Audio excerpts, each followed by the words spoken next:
Vivian? Vivian?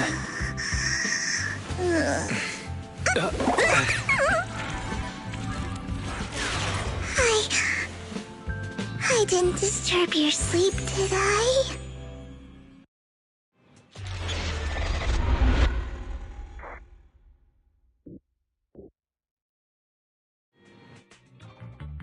When I got here, the other Lord Phaethon said you were resting on the couch and just let me in. I meant to keep you company while you slept, but then I dozed off myself. Ugh. I was going to sit here looking super cute, hands cupping my face. You know, like the #1 sleepy face I want to wake up to pose. I can't believe I ended up falling asleep myself.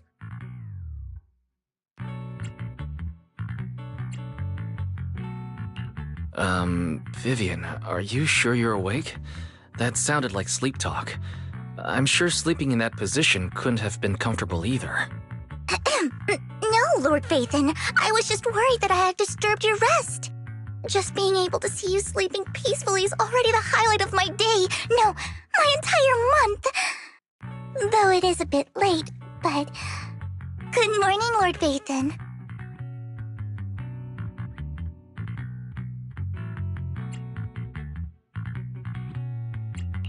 You're here super early today, Vivian. Is there something urgent? Mockingbird's death has stirred up quite the storm. I took some time to gather intel. It seems someone deliberately leaked the story that Hugo is an illegitimate child of the Ravenlock family, but I haven't found the source yet. Could it be Hugo's uncle, Hartman? Maybe he's trying to turn people against Hugo and Mockingbird by playing the illegitimate child card. I suspected that too. He could be using Hugo's background to make people believe Mockingbird is just another Top's pawn. To the upper class, Mockingbird may be insignificant, but it has a loyal following among regular folks. But after some digging, I was surprised to find that the public isn't turning on Hugo. They're actually starting to see him in a better light. Some people feel bad for him, some relate to his struggles, and Hartman's the one getting all the heat. Public outcry against Hartman is growing, with many believing he murdered Hugo for his own selfish gain. Tops is hosting an industry summit this week, a responsibility usually handled by the Ravenlocks. But my sources tell me another family has taken over this year at the last minute. If I'm not mistaken, Tops is intentionally keeping its distance from the Ravenlock family due to the current public sentiment.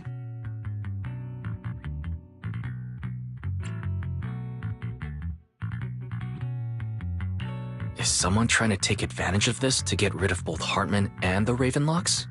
I think Hartman knows this too, which is why he's completely vanished. No matter how hard I search, I can't find a single trace of him. Hartman must have taken the sacrifice core.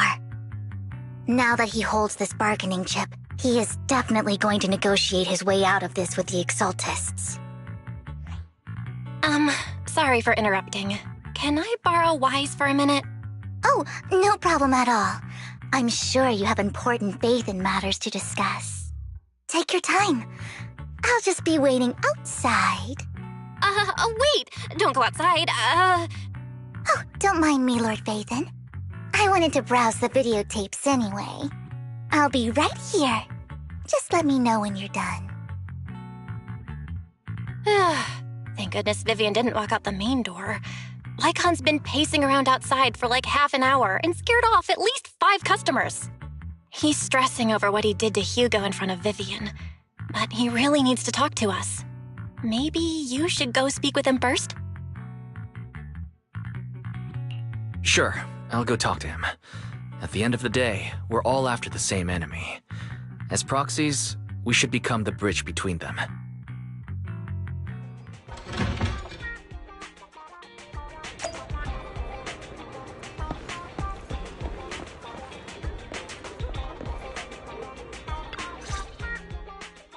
Good morning, Master Proxy. Good morning. Belle just let me know you wanted to talk to us and Vivian about something? Yes, it's an urgent request from the mayor. one that directly affects New Eridu's safety. However, before we get into the details, as a former member of Mockingbird, I'm concerned about Miss Vivian. Hugo made many mistakes and betrayed the principles of Mockingbird, but I'm certain he didn't intend to put Miss Vivian or you in danger. I don't know Miss Vivian very well, and I was the one who took her companion's life. I might not be the right person to comfort her, but I hope she doesn't regret the choices she made or lose faith in the path she chose.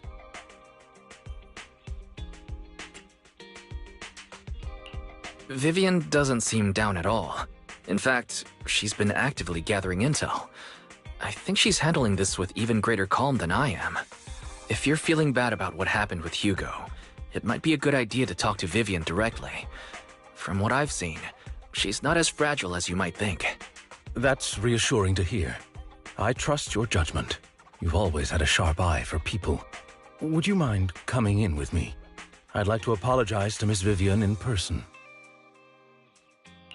Sure, but just to be clear, I'm staying neutral and not picking sides. You both have your own stance on this. As a proxy, I'll do my best to help facilitate honest communication. I respect that. Thank you.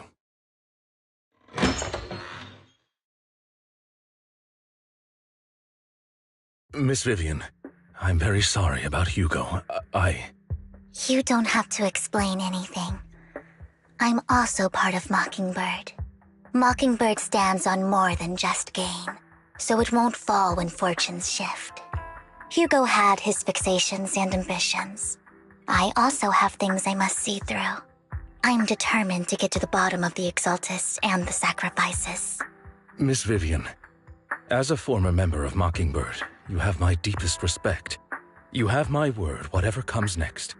I would never harm you or Master Proxy. As for Hugo, please accept my condolences. Condolences? That's not necessary. Mockingbird has plenty of tricks up its sleeves. This isn't the kind of act that ends so easily. Wouldn't you agree? You're right. I'm glad you guys are on the same page, but why do I feel like I'm being left in the dark? Master Proxy, I believe we all share the same goal. Uncover the truth of the Exaltists and the sacrifices. The Mayor has tasked me with inviting you to take on this mission, and hopes we can work together moving forward. If the Mayor wants to work with us, I trust he will demonstrate his sincerity in kind. Mockingbird will not serve as a pawn for the powerful. That will never change. Of course. While the Mayor cannot handle this personally, he will make sure we have all the intel and support we need. Miss Vivian, I know you have your own intelligence network, but for some high-profile shady dealings, perhaps the Mayor can provide you a different perspective. Please, take your time to discuss. If you're open to collaborating, I'll set up a call with the Mayor so he can speak with you both directly. Belle, Vivian, and I need to think this through carefully with everything at stake. It's not a decision we can make lightly. Of course, I completely understand. When you've made up your minds, you can find me at the Ballet Twins.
I'll connect the call to the mayor now.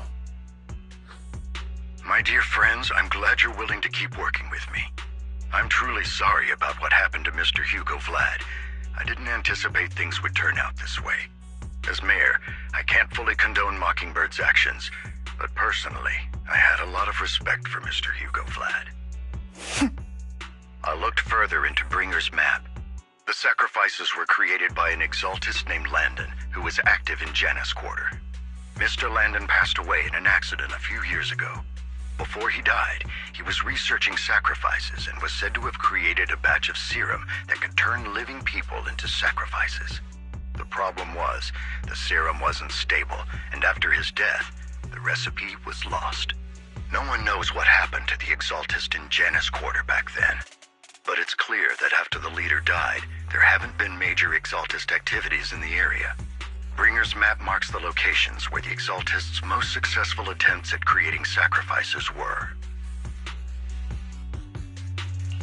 The leader of the exaltists in Janus Quarter died a few years back, and they haven't been active since. Could it be that Hartman was just acting on his own? Unfortunately, that's not the case. My sources confirmed that Hartman had been secretly in contact with someone, and they only meet inside the Hollow. Is it possible it's someone from TOPS? TOPS is a huge alliance of corporations. They wouldn't bother getting their hands dirty. Instead, they just sit back and reap the rewards. Everything Hartman is doing is to secure his place in TOPS and strengthen his power within the Ravenlock family. If my guess is correct, Hartman has gotten in touch with the remaining members of the Exaltists that used to follow Landon, helping them create new sacrifices. But what's in it for TOPS? There's no way the Exaltists would just hand over their secrets about sacrifices to Hartman, right? A sacrifice outbreak would throw the city into chaos. And that's when TOPS steps in, taking control of the situation on their terms. The public will see the mayor as incompetent, while TOPS comes off as the real protectors of the city. And when that happens, public trust will shift towards TOPS. And Mr. Mayor, you might find yourself in an unfavorable situation. Still sharp as ever, Miss Vivian. So, what exactly do we stand to gain from partnering with you? Please don't tell me you're doing this out of some noble concern for your citizens. I'm not some hero of justice, and I don't believe in lofty ideals or empty promises. We have a common enemy. While our ideologies may differ, we can work together on this. And as proof of good faith, I may not know exactly where Hartman is, but I can fan the flames over Mockingbird's death and escalate conflicts within the Ravenlock family. So it was you behind the rumors. No wonder I couldn't trace the source of the public outcry. I'm not the one who started the rumors. I just helped them spread faster after they leaked. And I pulled a few strings to make sure the story painted Mr. Hugo Vlad as a heroic figure who was unfairly persecuted. As I said before, I had a lot of respect for him, and I'd be happy to clear his name. Now let me lay out my terms for collaboration. After looking into it, I found that the dormant sacrifice you discovered wasn't the only one. There are more places where sacrifices might be lying dormant. Too many eyes are on me right now, so I can't send my own men to deal with it. I'd like to ask you to retrieve the sacrifices from those locations.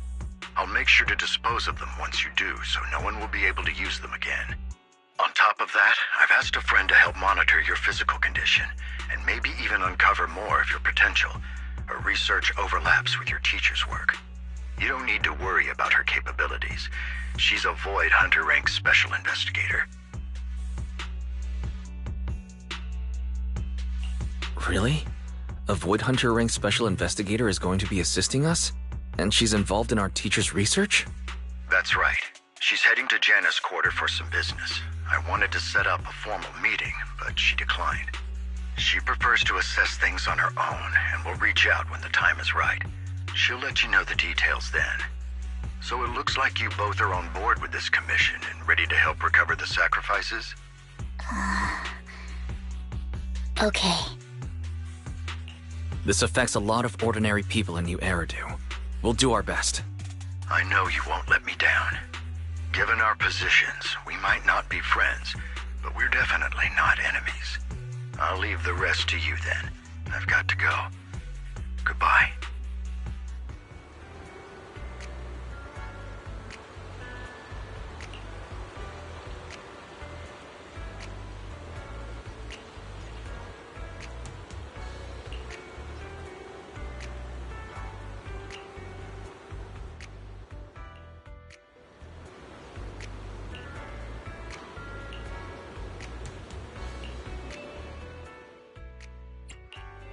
Eradicate all evil.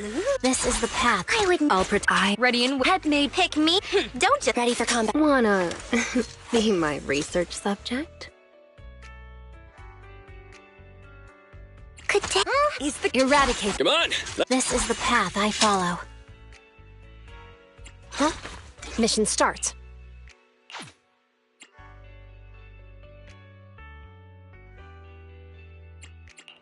Officer 148. I shall... Asset confirmed. Preparing to move out.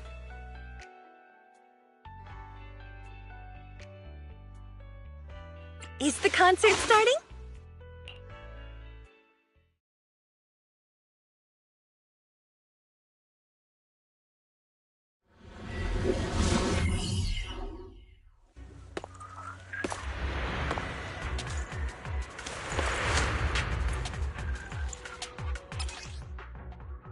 Lord Vathan, thank you for trusting Mockingbird and me.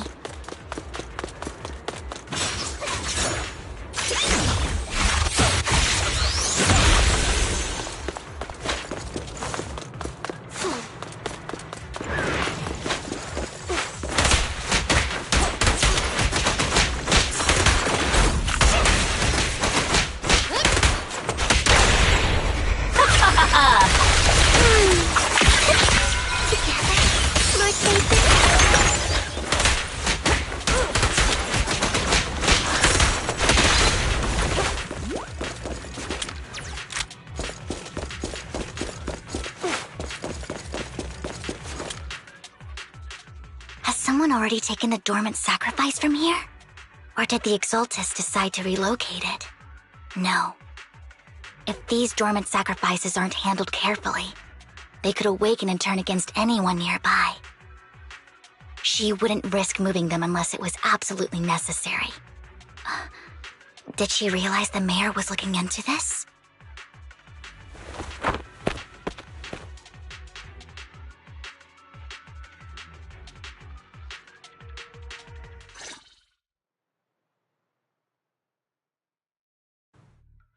Did Hartman just make up this intel to get a shot working with us at Tops?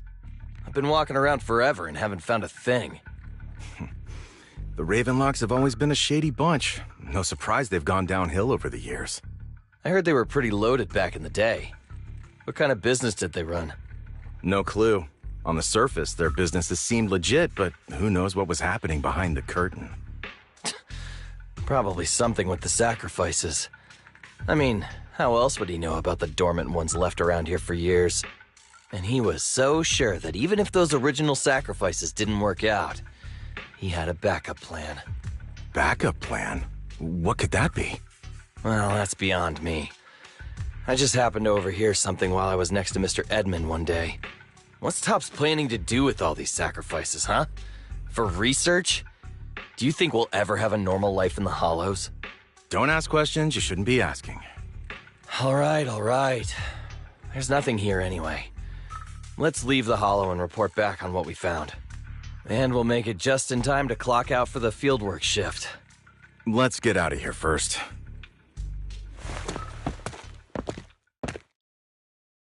Hartman, that fool. He'll do anything to get into Tops, even if it means playing with fire. She's an Exaltist. Human lives have never mattered to her. The more people get dragged in, the greater the danger. Vivian, you seem a bit frazzled. Who's this she you keep bringing up? I apologize for losing my composure. Please don't mind me. The she I'm referring to is with the Exaltists. Someone I have a history with. That's why the moment I heard about the sacrifices, I felt compelled to uncover the truth. I never meant to hide anything from you. It's just that, for me, the Exaltists bring back painful memories. And I'm not ready to face them yet. So, Lord Phaethon, please give me a little more time. Once I've gathered my thoughts, I promise I'll tell you everything. Sure, I'll stop asking. What's more important than an unspoken past is the person standing in front of me now. As for everything else, we can talk about it whenever you're ready to share. Lord Phaethon, if we weren't in such a hurry, I'd spend 3 whole hours singing your praises. I'll make note of this and make sure to get it done before bedtime. First things first, let's track down those dormant sacrifices. The Exaltists have probably realized someone's after them by now. I wish we knew what Hartman's backup plan is. I just can't shake the feeling that something bad is about to happen.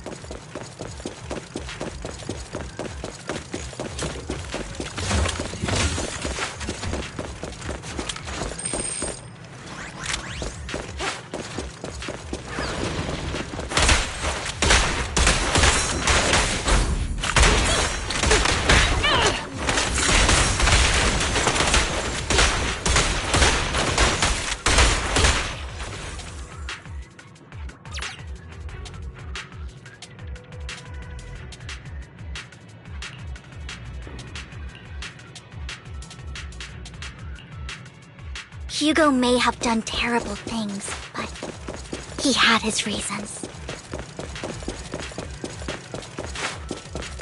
Mockingbird might be seen as the bad guys by a lot of people, but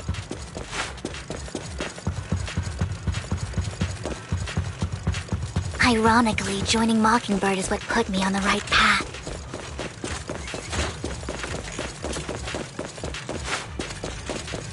For the first time, I'm needed for more than just my curse.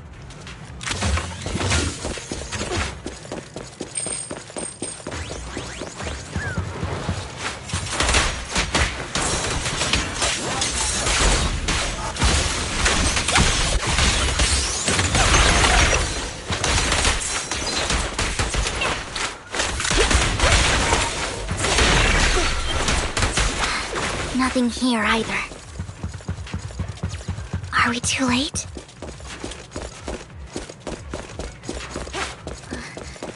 There's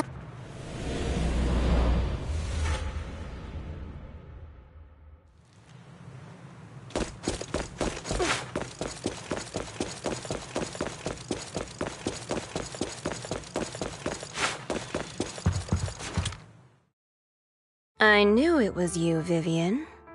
Camille! What are you doing here, sis? Are you destroying the dormant sacrifice? Vivian, don't call me sis. I'm not your sister. Are you trying to stop the Exaltists? I never left the Exaltists. You know what Landon did back then! Lord Landon did it for the Creator. His methods may have been extreme, but they were necessary. Back then, you walked away. You should do the same now. We didn't meet today. Take your friends and leave. What's wrong? Are you being forced into this? I can help you. Help me? Like how you helped her? Vivian, you're crying. You see me, don't you? No, You haven't changed a bit, Vivian. No need to hide your tears. I know exactly what's ahead for me.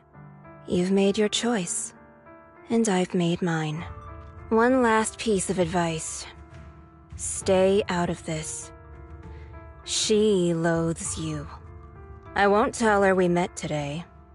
Don't show yourself around us again. Camille!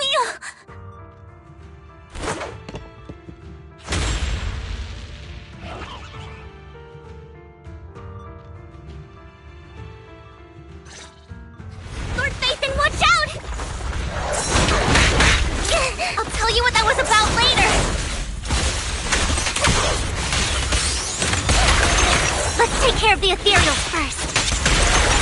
Learn, be learned.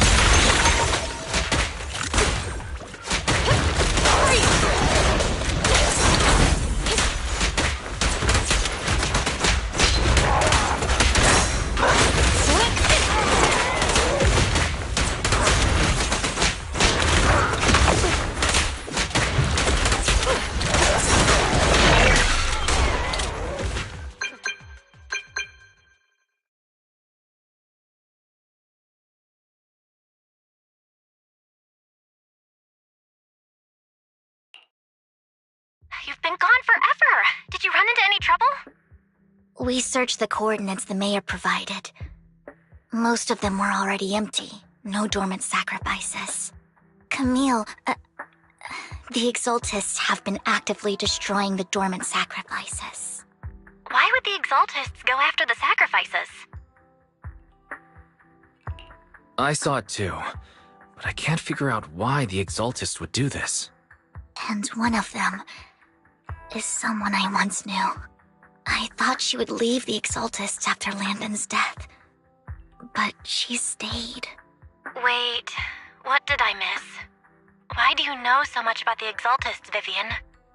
When I was a child, I stayed with the Exaltists for a while. Back then, Landon was one of the most respected figures among the Exaltists in this region. A lot happened, and after Landon died, I left. I can't turn a blind eye to the sacrifices. I know all too well how many lives have been lost bringing them into existence. Ever since I learned a sacrifice had appeared in Janus Quarter, I haven't been able to stop worrying. I won't let history repeat itself. That's why I asked Hugo to investigate, starting with the Sacrifice Corps. Vivian. Please stop. I'm not looking for comfort. I'm just recounting the story for you to understand the situation. We've got bigger things to focus on. But when I do need comforting, I'll come straight to you. I hope you'll make time for me, Lord Vathan. Just so you know, I'm not the easiest to console. Absolutely. If you're feeling down, we'll be here for you. Okay. Back to the matter at hand. That conversation between those two TOPS employees back in the Hollow is still bothering me. They said Hartman had a backup plan, and that got me thinking about some news that was quietly swept under the rug. Lately, there have been mining accidents in Ravenlock-controlled areas. Many workers have died. The families were paid off with huge settlements, way more than usual. No protests, no controversy, and the issue was buried. But considering the Ravenlock's financial position, why would they be so generous with payouts? That sounds sketchy. Do you think those accidents were faked? Precisely. I don't think those workers died in mining accidents. I'm planning to reach out to some old friends, see if they've heard anything about this. Do you have time, Lord Vathan? My contacts are just near 6th Street. Care to join me? Sure. Let's go together.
An old friend of mine said she has some new intel.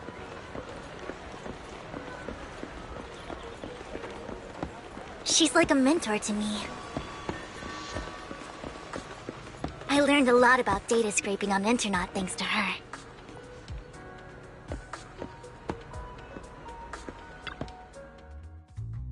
Rain! Long time no see. Yeah, it's been a while.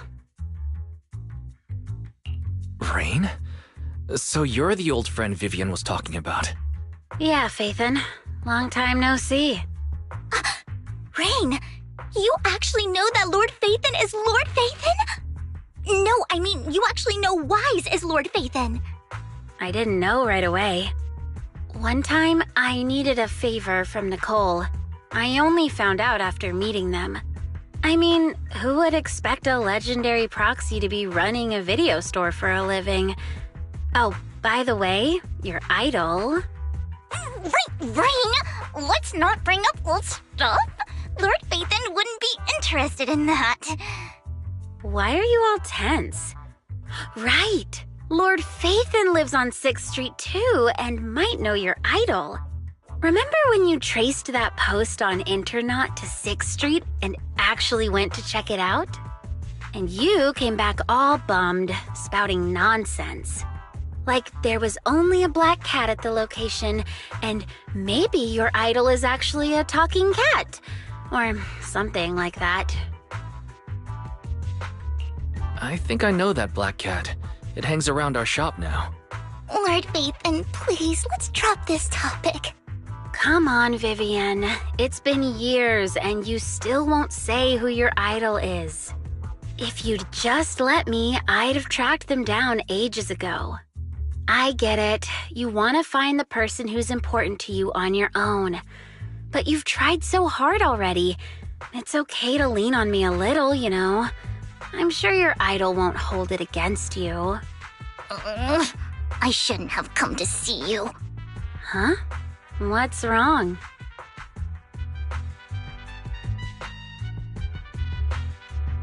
Rain, Vivian said you might have some intel for us. Should we get into that first? All right, let's get down to business. Here's something I'm pretty sure about. The Ravenlock family's claim that those missing workers died in an accident? Don't buy it. The last signal from those workers was near the Hollow. Then communication went dark. I think they were taken into the Hollow. And yesterday, I picked up that the Ravenlock family secretly hired some people to search the Hollow's perimeter. I caught a weird distress signal from someone and managed to track down the source. When I tried to reach out, the signal cut out completely. The last trace of the signal was near Lumina Square. Finding someone in real life isn't really my thing, so that's where you come in. Okay, we'll take a look around. You just said this is something you're sure of. Do you have anything you're not so sure of? I dug up some info online, and one thing stood out. A few days ago, there were some creepy sounds coming from an abandoned warehouse by the port. The place was locked up, so no one could see what was happening inside. Not sure if it's related to your search. If you don't find anything useful around here, it might be worth checking out. Well, that's all I have for you. Thank you, Rain. Don't get all emotional on me now. I'm just helping out a friend. This one's on the house. Consider it payback for the favor you did me last time. But if you still want to find your idol, hit me up. I've been curious for what... Alright, don't worry about it. I'll manage it myself. Stop being so nosy, Rain. Nosy? Nah, just professionally curious.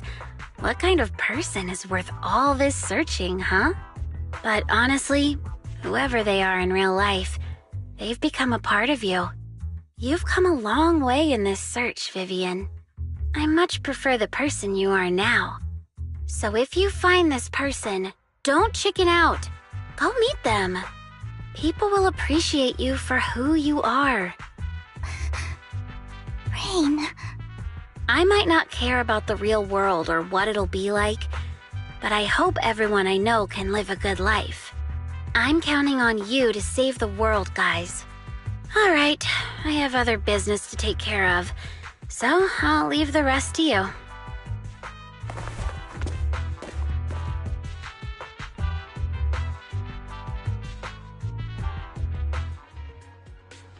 Lord Phaethon, please pay no mind to what Rain said.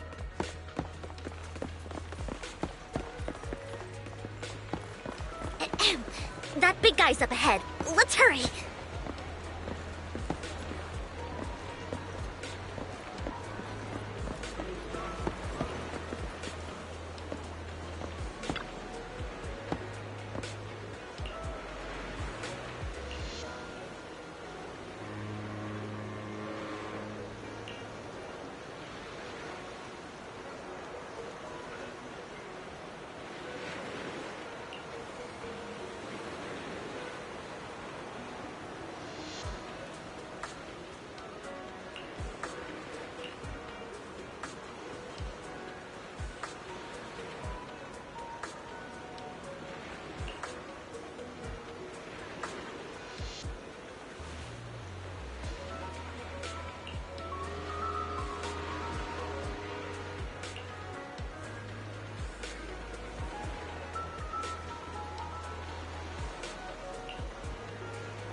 Don't take me back, please.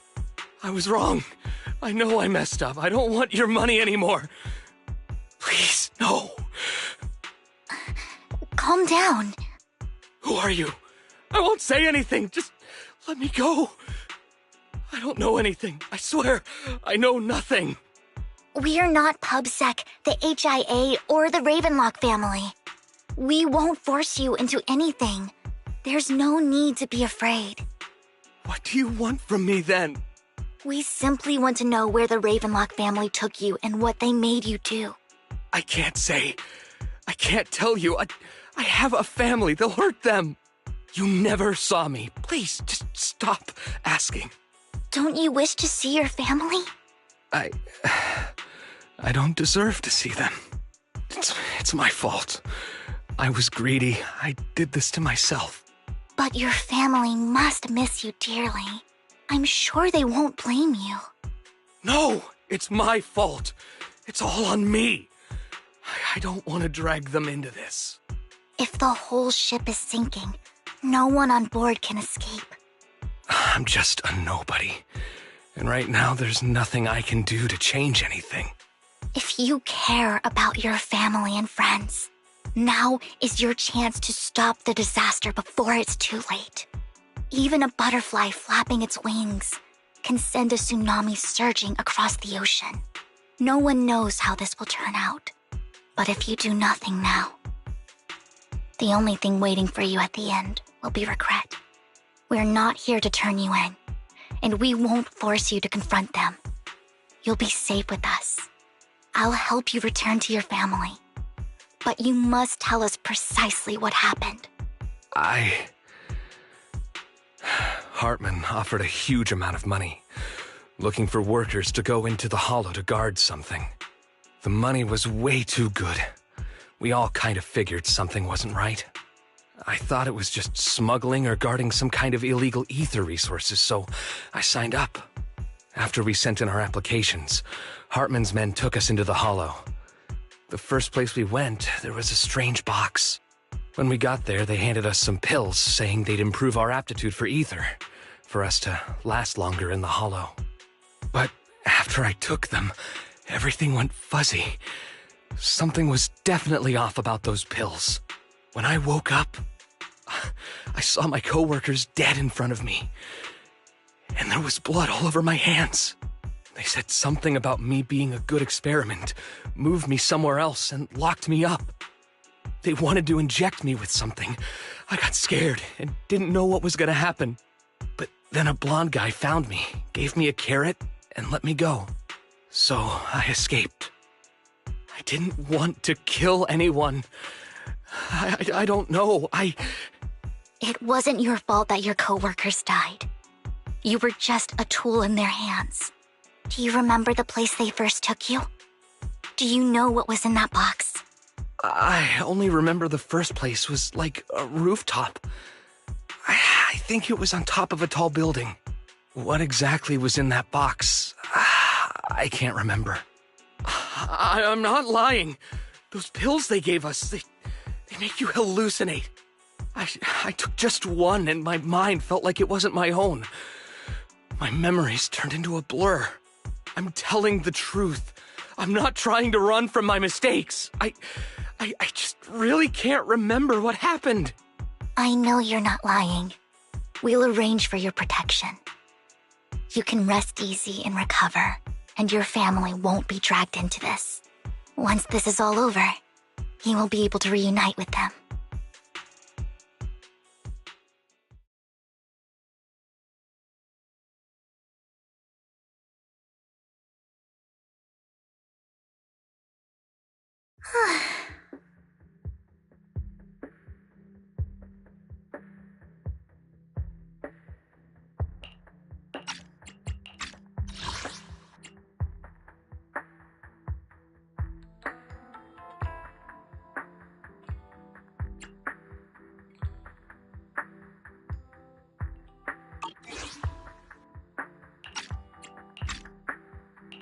Sometimes I wonder if you've had some kind of special training, Vivian.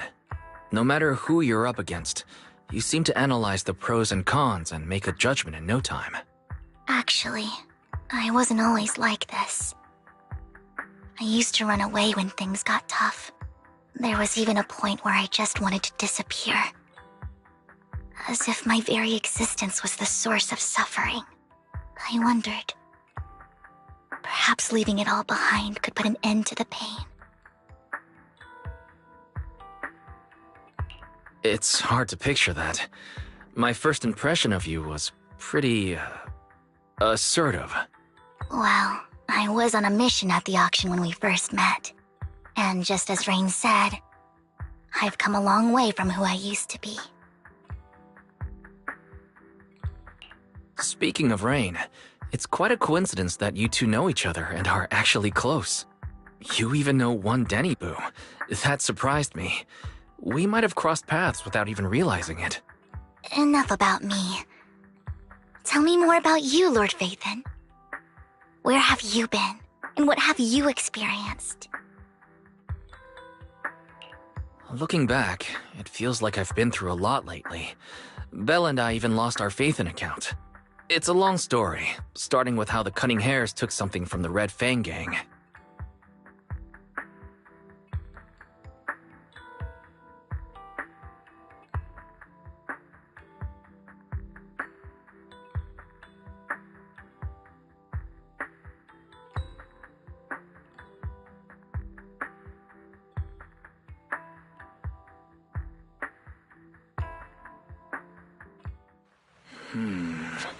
It should be around this area.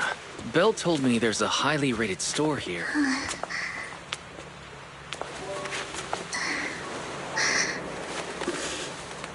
Lord Phaethon! What's wrong? I've seen that black cat on 6th Street. That harmonica in the outer ring you mentioned. I've heard it before, too. I've even been to the monument outside Hollow Zero. But none of that was a coincidence. It was me.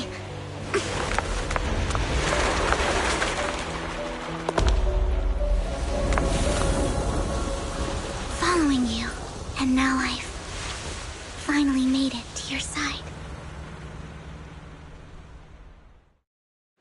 Ever since I was little, I had been seen as the bringer of bad fortune. I had traveled to many places and witnessed far too much misfortune. Every tear I shed brought disaster. I've heard too many curses to count.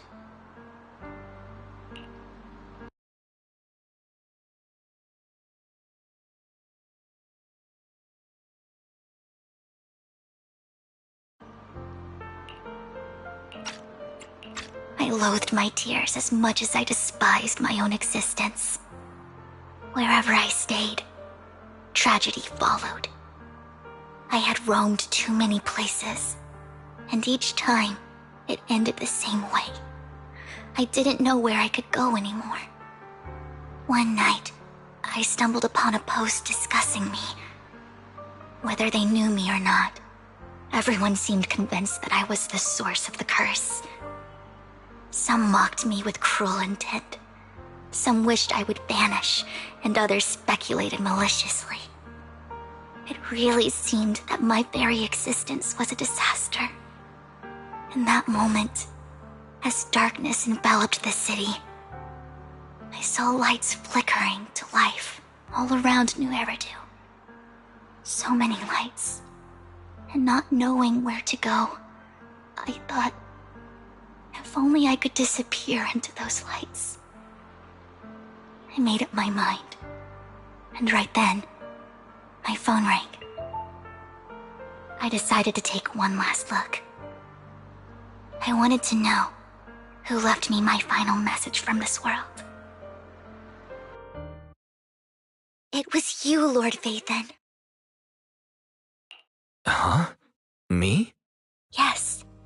And I checked with the other Lord Phaethon. You were the one using the account at that time, but I know you probably don't remember it. After all, it was just an ordinary day, with an ordinary post and meaningless comments online.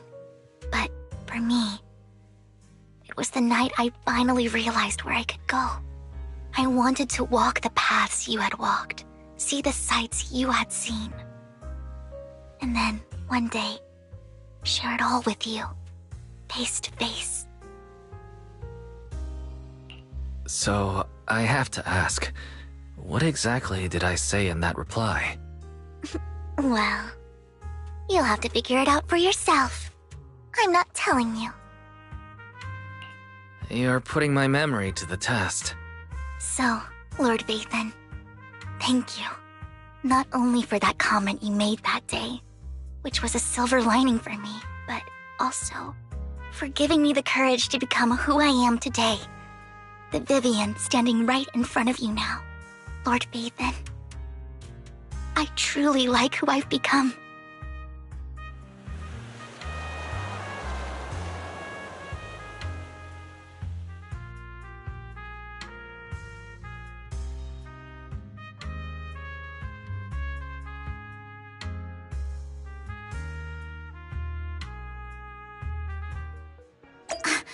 Lycon just sent a message. There's an update. Let's head back to the video store and go over the details together.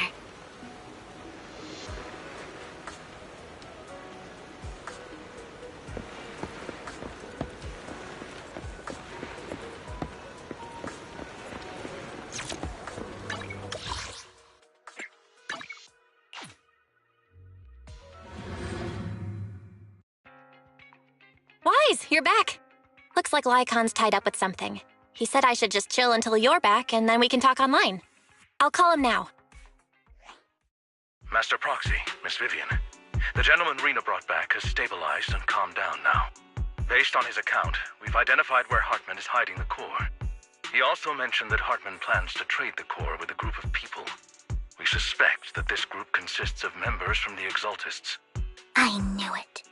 Now that we have the location, it would be splendid if we could seize the sacrifice core before they do. Precisely. We hope you can head to the location as soon as possible to secure the sacrifice core. All right, we'll get there right away. I have other matters to attend to, so I'll leave the retrieval of the sacrifice core in your capable hands. The mayor's friend that he mentioned before will also be assisting you this time. The target coordinates have been shared with her, and she'll meet you there.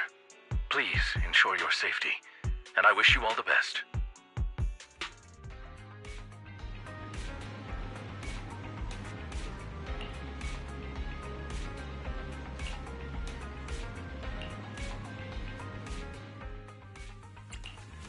Eradicate all evil.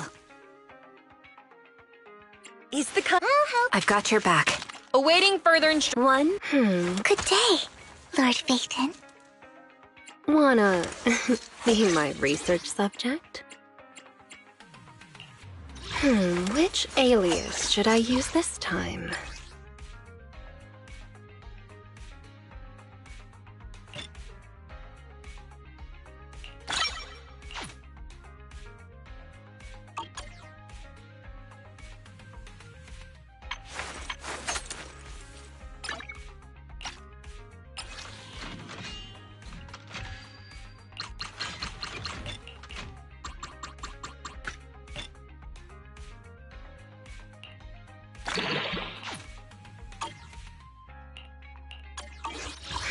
Which alias should I use this time? Eradicate all. Ooh, did you... Wanna be my research subject?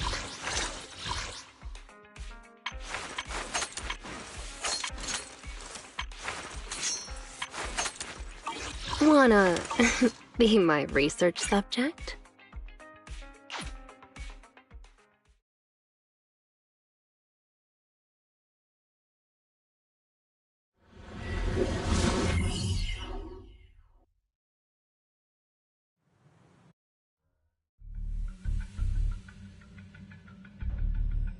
Where's the sacrifice core?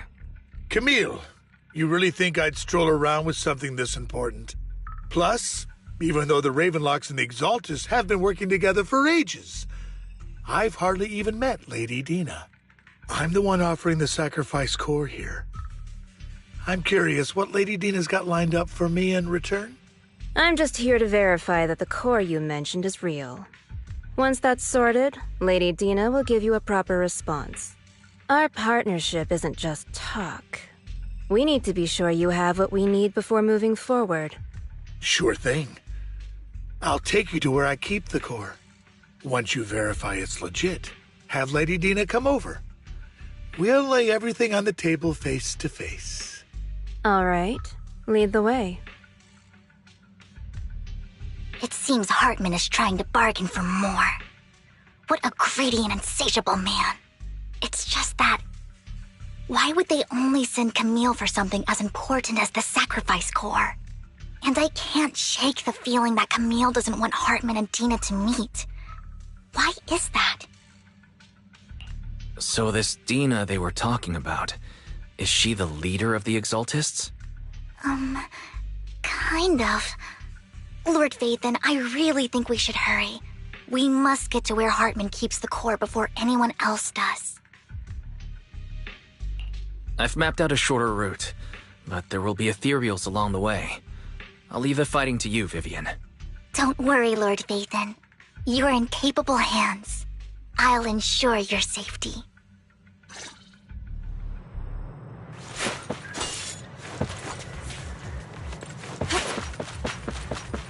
Ethereal! Stay away from Lord Vathan!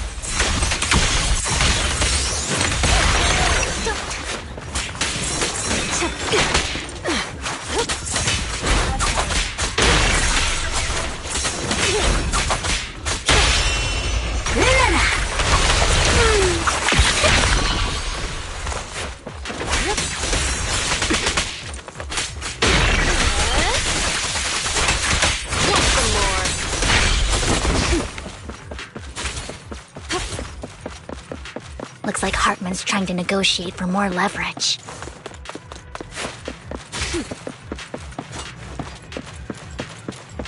Let's get out of here before we're spotted.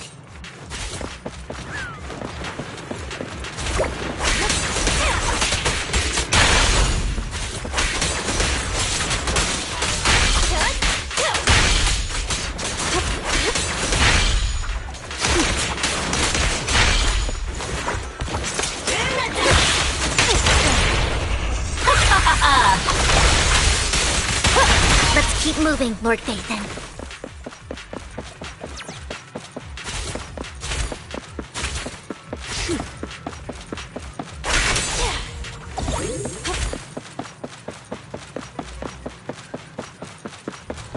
Leave the enemies to me, Lord Vathan.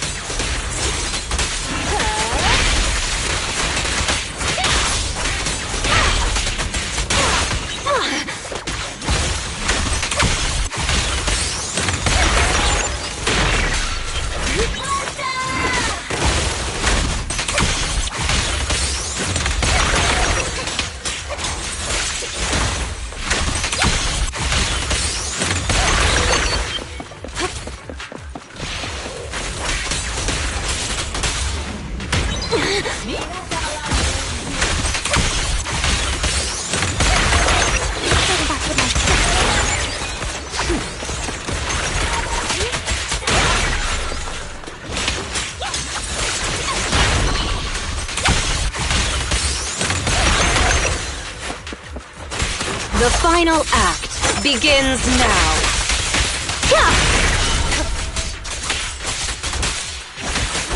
They're still over there. Looks like they're arguing.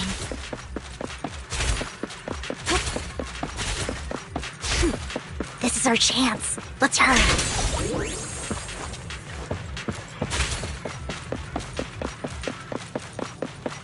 No matter who has the sacrifice core, Hartman or the Exaltists, it would be really dangerous.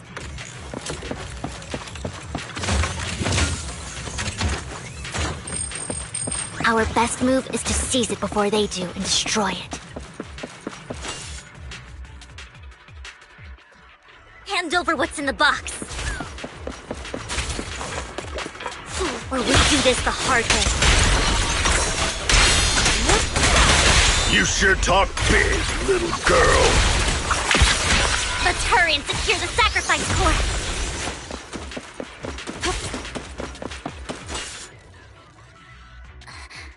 Lord Vathan, the box is empty. So Hartman never kept the core here to begin with? How did you even find your way here? Where's the core in the box? What did you do with it? You call this keeping the sacrifice core safe?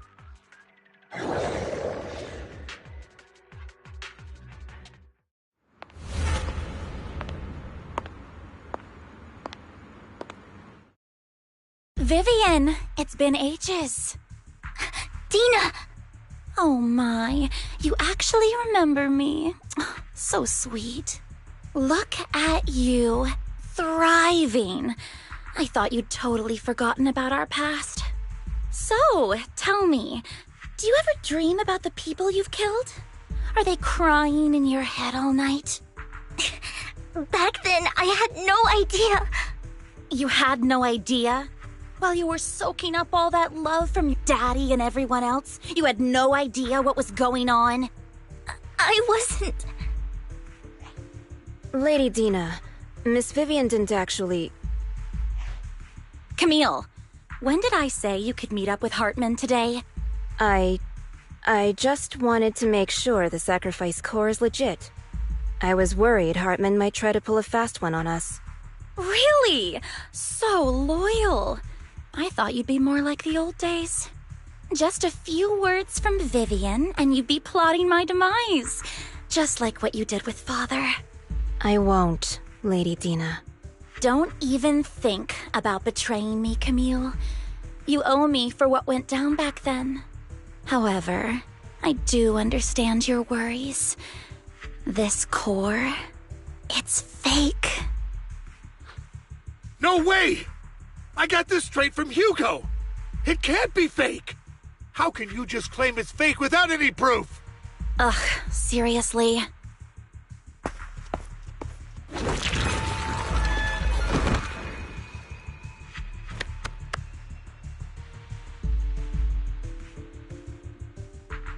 The sacrifice core can max out the ether particles within human bodies in no time at all. But look at your little subordinate. How uncouth. He's making noises like some animal. Can you shut him up? So annoying. The masterpiece Father made for the Creator isn't this worthless piece of junk you're holding. So, the real core. Vivian, where do you think the sacrifice core is really at? I don't know. If I knew where the real core was, I'd destroy it without a second thought. Dina, you understand what the sacrifices are. And you know those who were blessed should not have to endure such horrors. Oh, they shouldn't have suffered those horrors. Weren't you the one who decided if they'd be blessed or not? If it weren't for your tears, how would they have encountered such misfortune? How self-righteous, Vivian. Their fates were in your hands. It was you who brought disaster on them. Landon just needed an excuse. He needed someone to blame. Whether I shed tears or not, he'd treat living beings as mere subjects for his sacrifice experiments. Dina, you know all of this. Landon even went so far as to sacrifice you. Shut up, shut up, shut up! Father did it for his great cause. Vivian, why do you always mess everything up for me? Everything! You did it before, and now again! You just had to ruin my plan. I was so close to fulfilling Father's last wish. If you don't give me the sacrifice core, be prepared to become food for the ethereals. I told you I don't have the sacrifice core. Otherwise, I would have destroyed it already. Lord Phaethon, find the right moment to retreat. She can be quite unpredictable when her temper flares. Oh, really? You don't have it? Then I suppose there isn't a reason to keep you alive.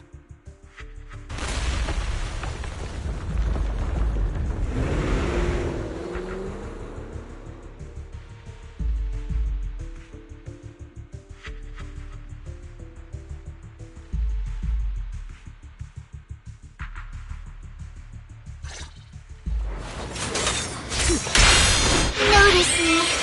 Lure me. More ethereals are coming. Let's make this quick.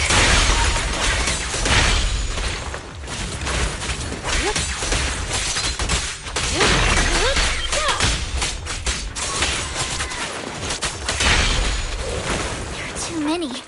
There's no chance to get out of this.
Yishun Palace. Good fortune, closed gate, safety. What? An evil miasma gathers here. Another place of conflict. If you wish to avoid disaster, then head southeast. Now! Thank you.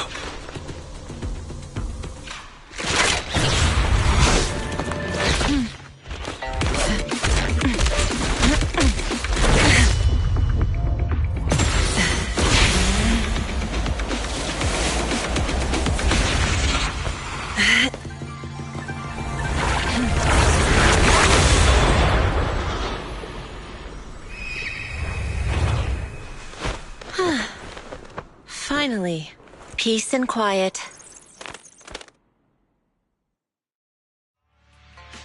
You must be wise, right?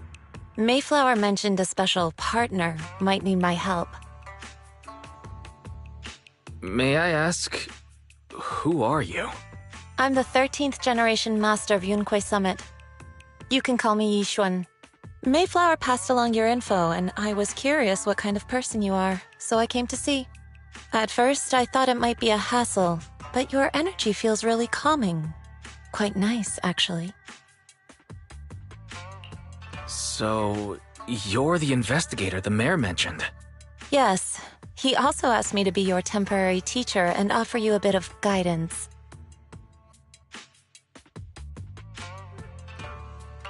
Guidance? What does that mean exactly? Unfortunately, this isn't the right time or place to talk. I have some investigation work to catch up on, and it seems you've got quite a lot on your hands, so let's part ways for now. I'll find a good time to visit you soon.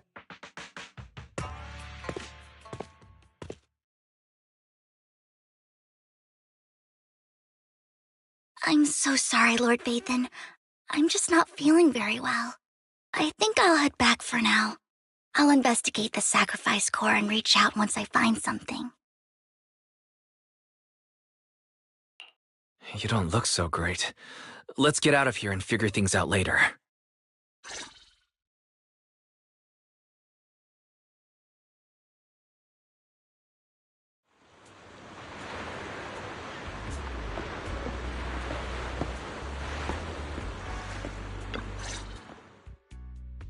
Lord Vathan, are you going to rest now?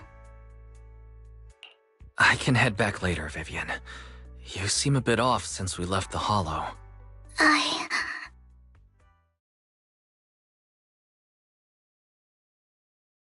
If you want to talk about what's bothering you, I'm here.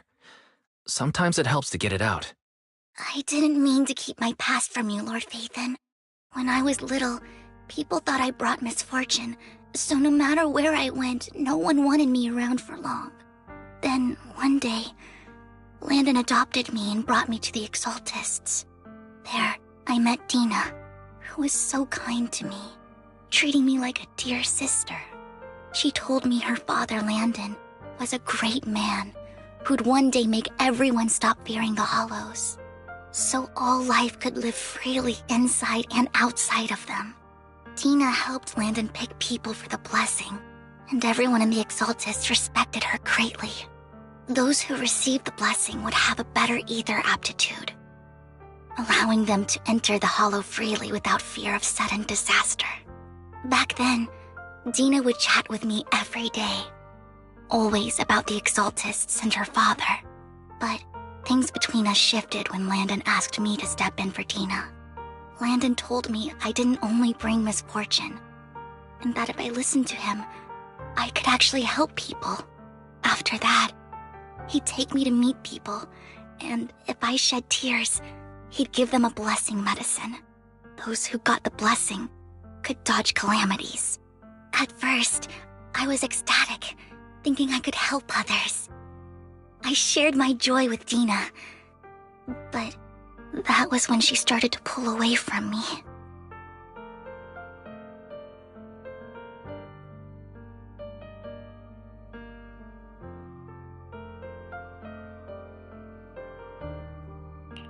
Was that blessing medicine the same sacrifice serum Bringer had? Yes, to be precise, It was an early version of the sacrifice serum. Landon's medicine wasn't stable. The medicine Landon developed could boost abilities quickly, but also sped up the development of ether corruption. In the end, most people turned into ethereals, and a few became sacrifices, losing all human consciousness. The ethereals were killed while the sacrifices were given to the higher-ups of the Exaltists. The Exaltists wanted the sacrifices to hold human consciousness, so Landon's medicine was seen as a failure, and he gradually lost influence within the Exaltists. One day, I saw Dina, and tears streamed down my face. In a bid to save his reputation, Landon decided to let his own daughter receive the blessing. I had always thought that getting the blessing was a good thing, until I saw terror in Dina's eyes that day. That evening, I broke Landon's rules for the first time and followed him out of the Exaltist's residence. I trailed him to the Hollow, where I witnessed someone who had been blessed becoming corrupted. In the end, that person became an ethereal. Then, without hesitation, Landon killed him. Before Landon returned, I went back to the residence and snuck into his study. And there, I uncovered the truths I just told you. And just a few days later, it was time for Dina to be blessed. I wanted to save her and stop anyone else from getting deceived. So, that day, I told everyone present that Landon should be the one to receive the blessing, not Dina. At first, Landon argued, and no one believed me. But, in front of them all, I looked at him and let my tears fall.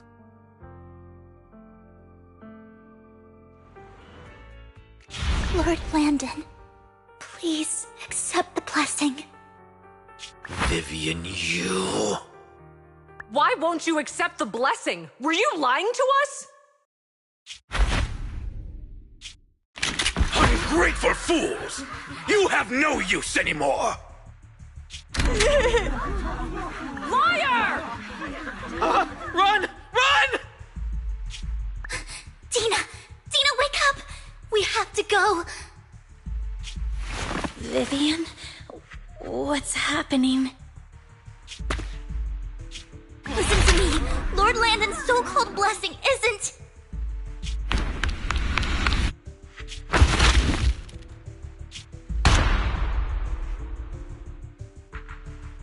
Father!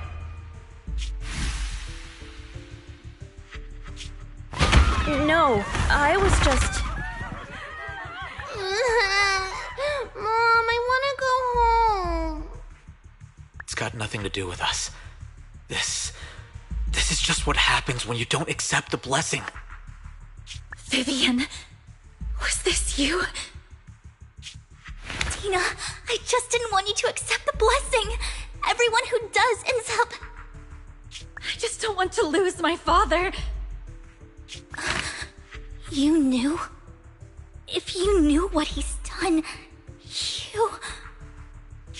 He's my father. He's all I have. Stop being self-righteous, Vivian. You only ever bring misfortune.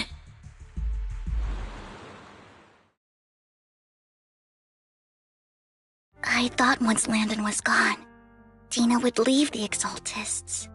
I never expected her to continue his research, or that Camille would stay.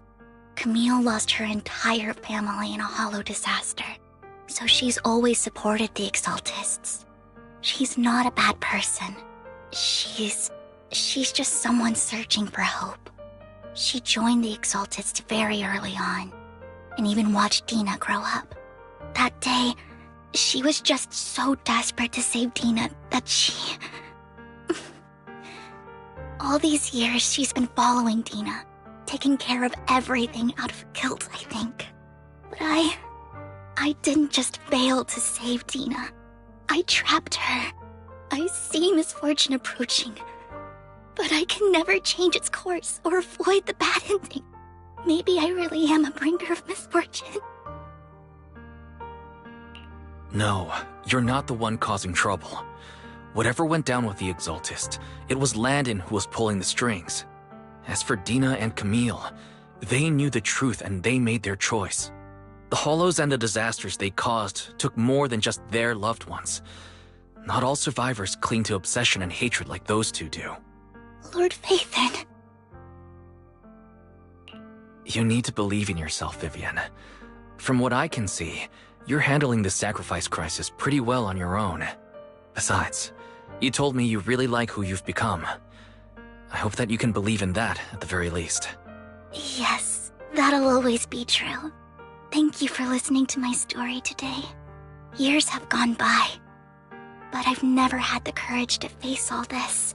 Maybe Dina and I were meant to meet today, so I could finally spill it all out. It lightens my heart a little. Lord Phaethon, you truly are a wonderful listener. Not just today. Whenever you're feeling down, know that I'm here for you. I will. It's been such a long day. You must be exhausted. I'll track down the location of the Sacrifice Core and let you know what I find. Good night, Lord Phaethon.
Shul, I didn't expect you to be working here.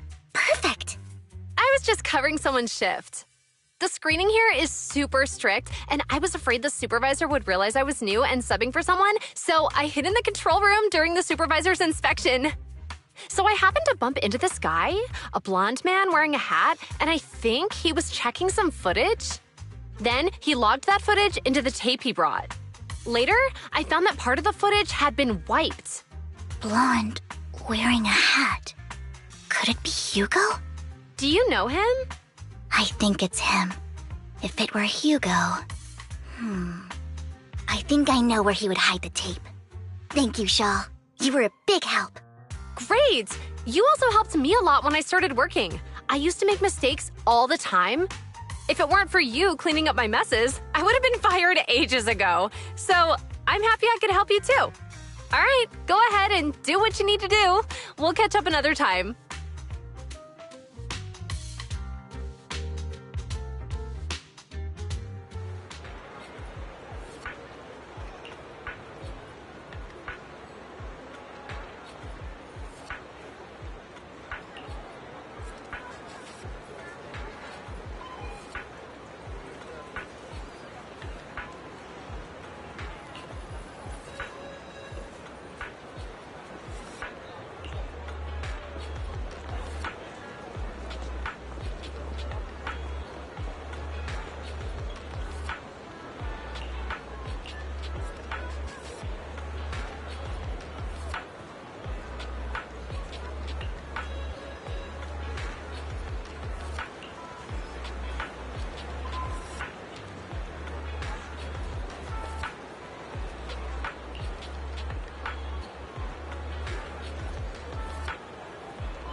If I'm not mistaken, you and Vivian share the same goal.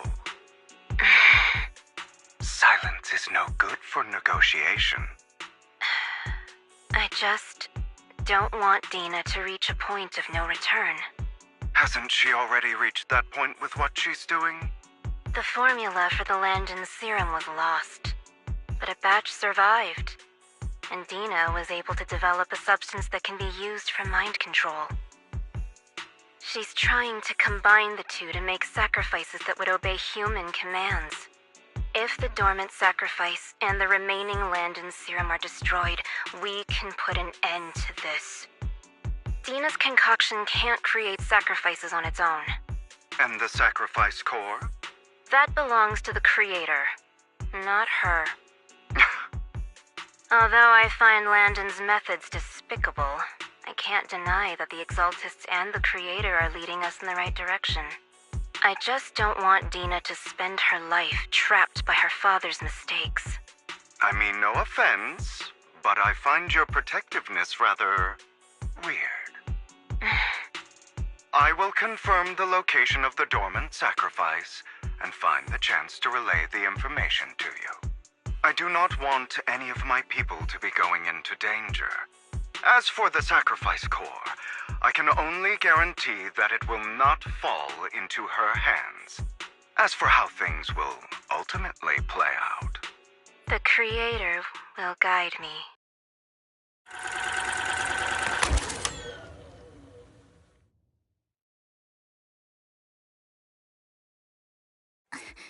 Camille was actually destroying the dormant sacrifice?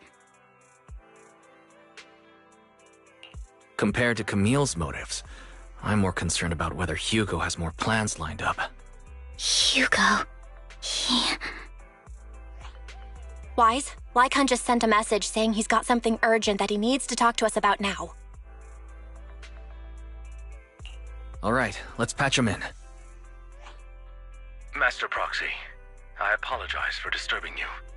We have just learned that the Ravenlock family will host a banquet tonight. This banquet is rather special, as they're allowing members of their family to invite business partners to attend. With Hartman at the center of controversy, there are many members of the family who are eager to use this opportunity to replace him.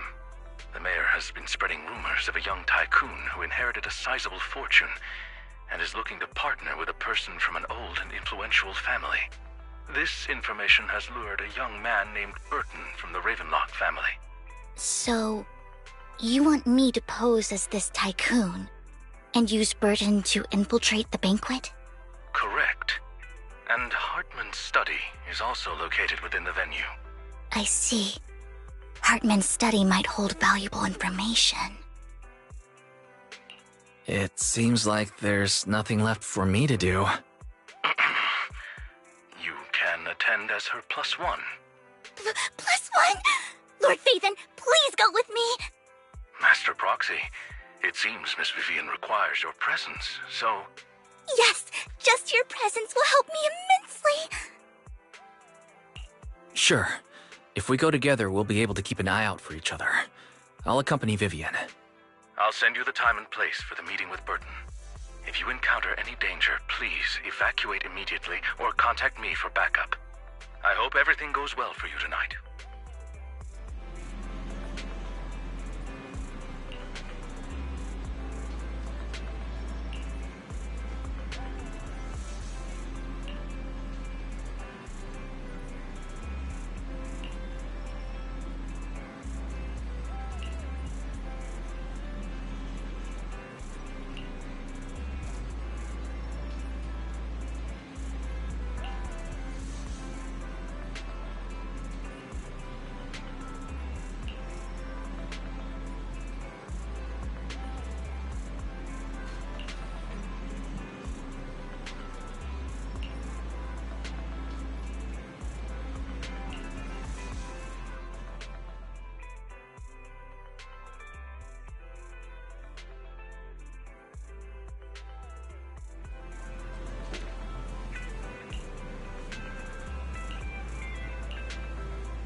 Miss Banshee, I believe I've shown you my sincerity.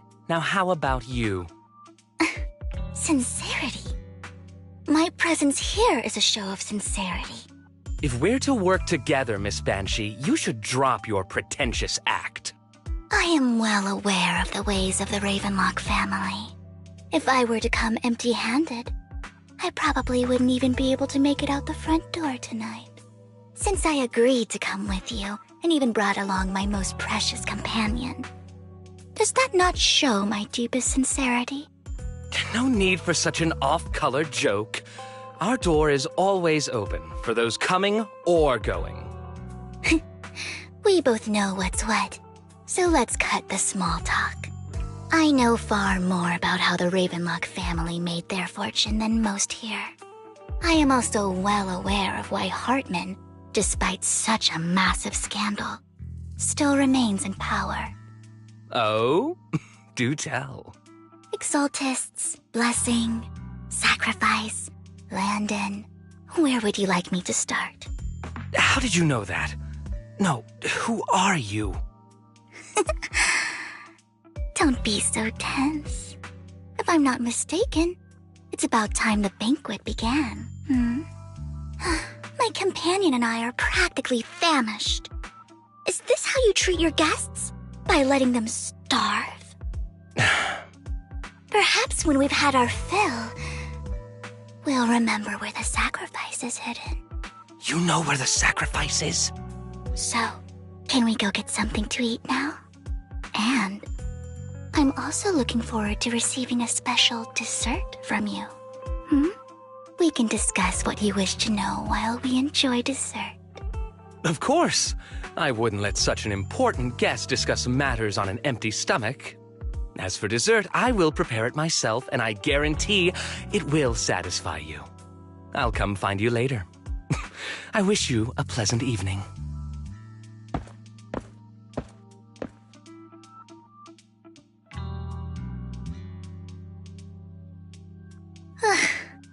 These kinds of people are exhausting to deal with. I really don't know how Hugo used to put up with it.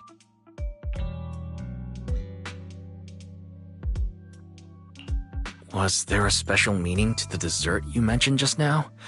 I thought he'd stay for longer, but he left once you said that. Hugo taught me that bringing up dessert in such situations is a way of telling the other party they need to offer more. Fortunately, that old fox Hartman is terrified of losing power. He's definitely keeping the destruction of the sacrifice and the fact that the sacrifice core is fake hidden from the other family members. Otherwise, Burden wouldn't have been so willing to raise his offer. Lord Phaethon, let's find Hartman's study when the banquet is at its busiest.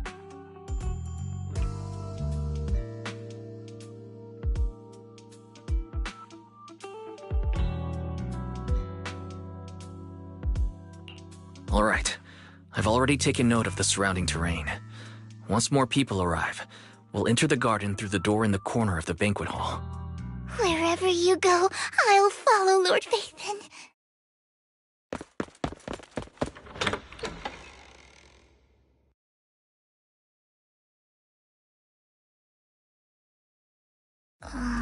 Isn't this going a bit too well?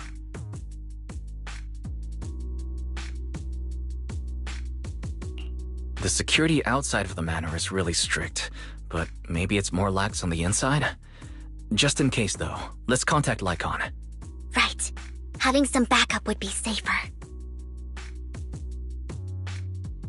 Let's check Hartman's recent correspondences for clues. I still have concerns about the sacrifice core. Right. Though the core he gave Gina was fake, Hartman might have left a trick up his sleeve and hid the real one. Then let's split up.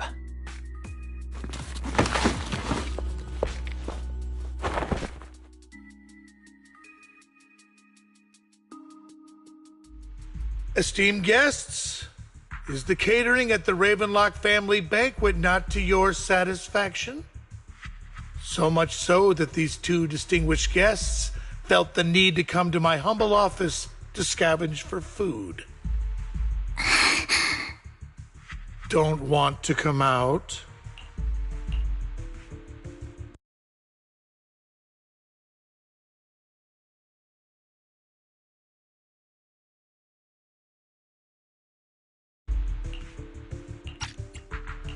Well, after all, you don't have long left. Burton, that greedy idiot, fell for the mayor's trap. But I never expected that he would bring you into my territory. I suppose I should thank him. Otherwise, I would have had to go to great lengths to eliminate you. Vivian, Phaethon, give Hugo my regards. Tell him I shall be taking the wealth and power of the Ravenlock family for myself.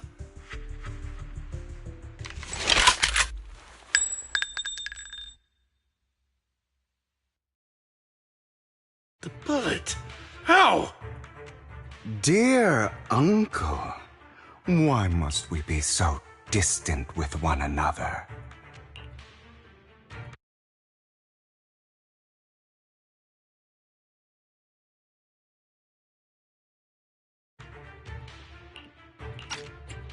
You can just tell me what you want to say directly. Hugo! Impossible! You're... Uncle, you must know a Ravenlock will never stop until they get what they want. Did you really think I would be defeated so soon, when I have yet to trample you into the dirt? You filthy bastard! You only know how to resort to these petty tricks! Petty tricks?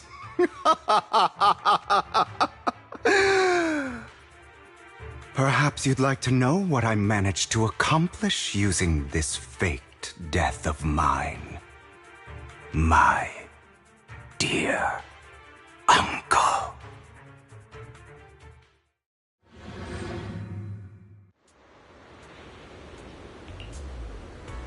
Faking my own death. Hope it's all worth the theatrics in the end. It was just to keep Hartman off my back, but maybe I went a little overboard. The manager must be pretty shaken up. I should apologize at some point.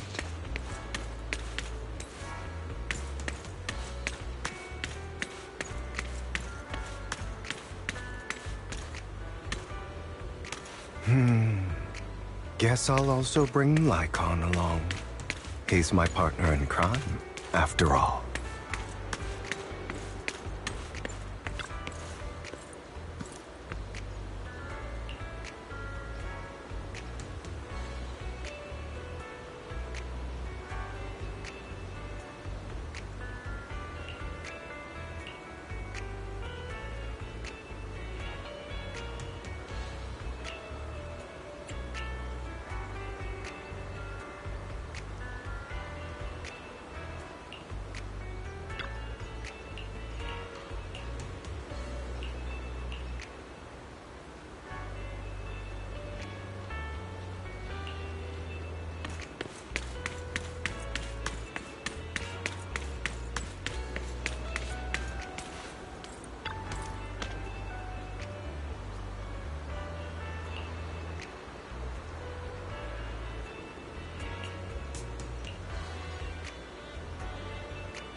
You're late. So strict. Spare me a moment to catch my breath, will you?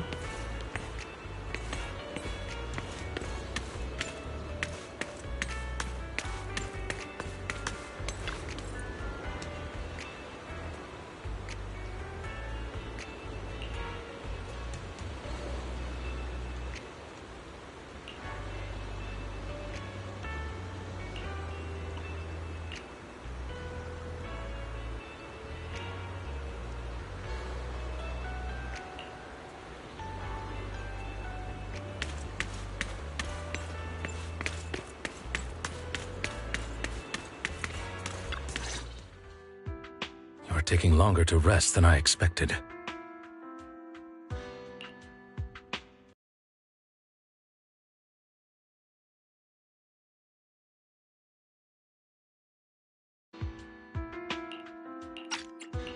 Lycon, you think too highly of my physical capabilities.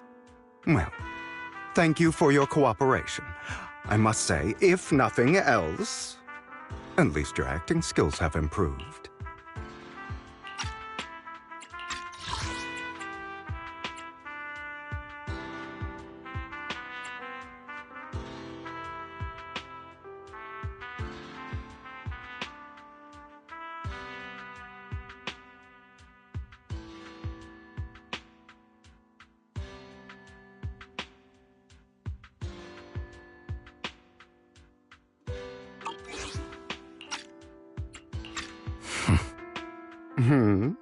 Why do you look so angry? You should be happy. We pulled that off together with flawless teamwork and managed to fool everyone. Drop your foolish facade. I'm glad you still remember the code we set all those years ago. And thank you for ensuring your sleight of hand didn't deteriorate. Oh, right. I should also thank the blood bag hidden in my clothes and our other props. Do you remember when we last used this trick? It was probably ages ago. Sometimes I really don't understand you. Have you never thought about what the consequences would be if I didn't understand your code? If I decided against helping you? Or if I just couldn't control my strength properly? You'd understand it. Of course, if things really did go awry, I had alternative plans. You wouldn't be so arrogant as to think I'd bet everything on you, would you? You're insane. Aw, I'm flattered. So what exactly is the purpose behind all this? Surely after going to such great lengths to erase your own existence, you don't just plan to hide here and reminisce about the past with me. Don't try to brush this off. I've already helped you enact your plan. Tell me the truth. Don't get your tail in a twist. I have more plans that require your assistance, so naturally I would not hide anything from you. Simply put, as things stand, whether as Hugo Vlad or as Mockingbird, I am doomed to die. Seems you've made quite a few enemies. As a member of the Ravenlock family, I negotiated with Edmund and managed to obtain resources from Tops for my future plans. I also confirmed what attitude they held toward your master, the Mayflower family. Meanwhile, I used my identity in Mockingbird to strike a deal with Hartman and gather information on their collaboration with the remnants of the Exaltists. That's where I got my intel on what Bringer left. Oh, by the way, the crime declaration letter that your dear mayor received, that was also sent by yours truly. He's probably figured that out by now, right? Though I'm not sure if he told you. The mayor learned about the sacrifice attacks through his own means, but lacked an opportunity to take action. That warning letter was precisely what he needed. You aren't hopeless yet. How delightful. In short, I'm more well-informed than your lot because I get around, dealing with all these different important figures. But of course, it comes at a cost. It's only fair. After all, you can't hide the smoke from a wildfire. Rather than trying to carefully tame it and risk setting yourself alight, it's better to let it burn free. When I helped you put on your little act, killing you in front of everyone, you left the sacrifice core to Hartman. That was intentional too, then? Oh, yes. And it worked like a charm, didn't it? Now no one cares for me anymore, and all eyes are on Hartman. A perfect situation for keeping the Ravenlock family in check while dealing a cutting blow to the Exaltists behind them. Another crucial point is Vivian and Phaethon. I must sever any ties they have with me or Mockingbird. Although I feel bad for Phaethon about what happened, but it had to be done. That's the only way they would be safe, allowing the plan to continue. I noticed that you never turned your blade toward Master Proxy. So, those words you said back then were also... I will bloody my hands. I will carry the weight of my sins. I will become the Abyss. Obviously, it was all an act. My acting has always been impeccable, as you know. Hugo, you're taking such a tremendous risk. Why? Would you believe me if I said it's for justice? But unfortunately, it's not. I want revenge on the Ravenlock family. And I will make sure that despicable excuse for a human being, Hartman, suffers a slow, torturous end. Of course. I also promised Vivian that I would help her investigate the whole thing with the Exaltists. That's all. You don't look too good. Is it your wounds? No. This is the first problem I plan to resolve. Lycon, do you have a place that is sufficiently discreet, quiet, and can take a lot of damage?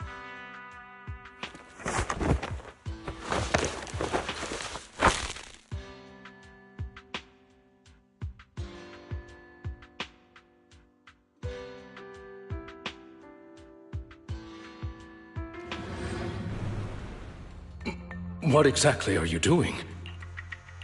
Don't look at me like that. If I didn't have to do this, I wouldn't.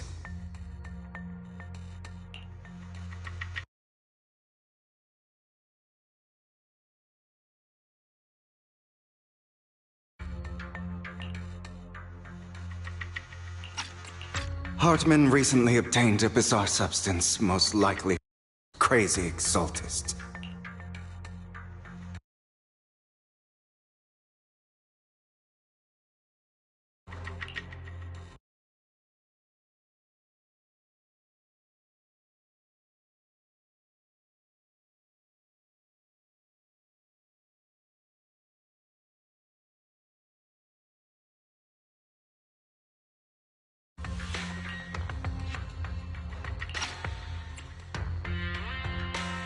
After use, it allows control of the victim's mind, to some extent.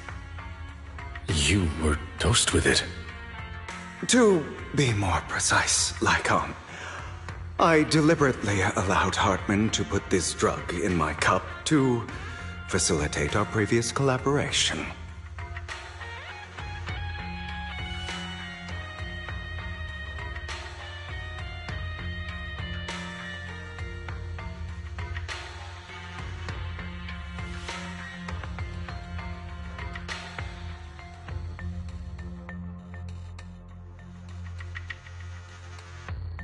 After finding out about it, I quickly found someone to help analyze its composition.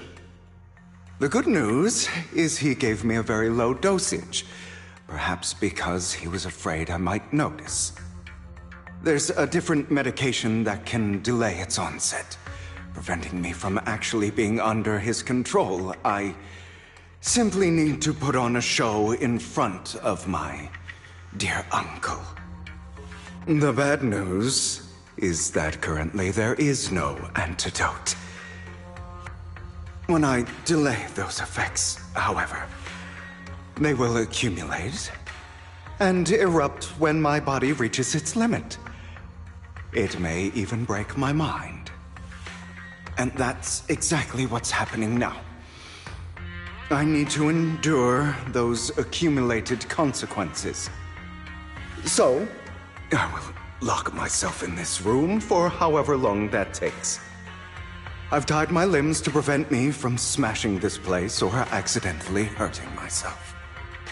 Anyway, after you leave, do not open this door, no matter what you hear. I recommend seeking professional medical assistance. This is advice I received from a doctor. Or are you saying you don't believe I can make it? So, Lycon, come find me here at the scheduled time. All you need to do is smile and await my victory. What if I want to stop you? You know you won't succeed. You never have. And you never will. Well, time is short. Let's begin. I understand. Don't die, you stupid bastard.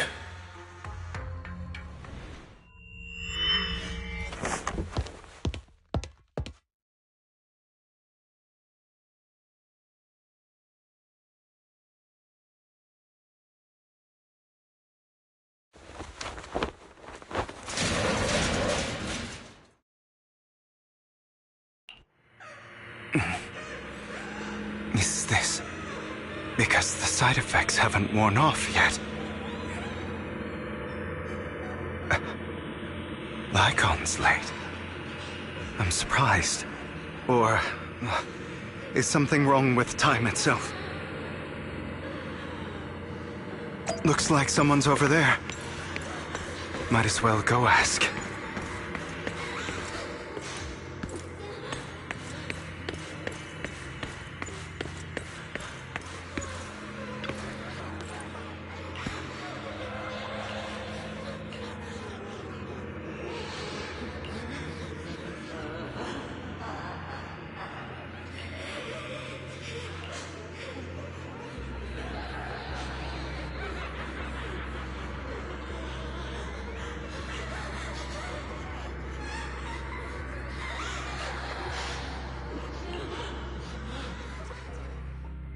All your fault!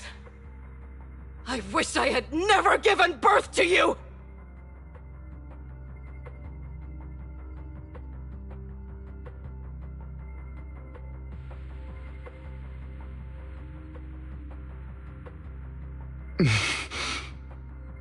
Oh, everything will get better if you just die, right? If you die, he'll come back. We'll have another, more perfect child. One who will inherit the Ravenlock family bloodline. Then I'll be able to escape this pain. So, Hugo, for the sake of Mommy's happiness, just die, okay?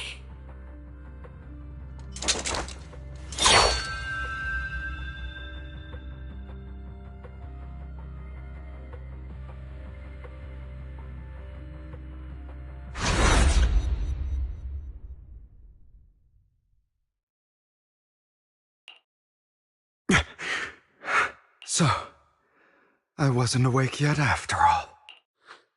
That's because you don't want to wake up again. Who are you? I am you. Hidden deep within your heart. Your most true self. You want to kill her, don't you? Your so-called mother. Every time she beat you without reason, when she tried to gouge out your eyes, when she sold you into that hell, laughing all the while. You wanted to be the one to end her life. Why not admit your hatred? As you are, you can hunt her down and make her pay for the living hell of a childhood she made you suffer.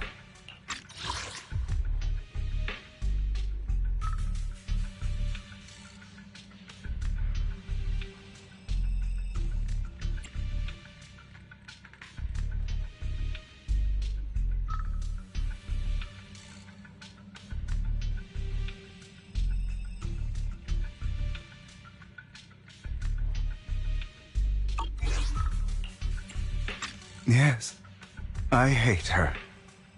I hate her because she was foolish and shallow, greedy and stupid. I hate her because she doesn't deserve to be a mother. She did everything she could to try and get into the Ravenlock family, believing she could live a life of luxury without having to do anything and never realizing she was a pawn, discarded from the very beginning. So she chose to blame me. Blame me for my heterochromia. Blame me for my very existence. But I won't kill her, because I know it won't change anything. She was incapable of loving me, just as she is incapable of loving herself. Have you been brainwashed by that dog? Keeping up the act of being some magnanimous and forgiving fool? Don't compare us. I've simply come to understand love or hate. I make my own choices, and they have nothing to do with anyone else. She sold you to the Ravenlock family for a huge sum of money. She used that money to start a new life without you. While she was indulging herself, you were going through hell in the Ravenlock Manor. Does it not torment you? Do you not feel the hatred? Do you not want to demand answers? Kill her. Only by killing her can you be truly free. For a long time, I thought the same way.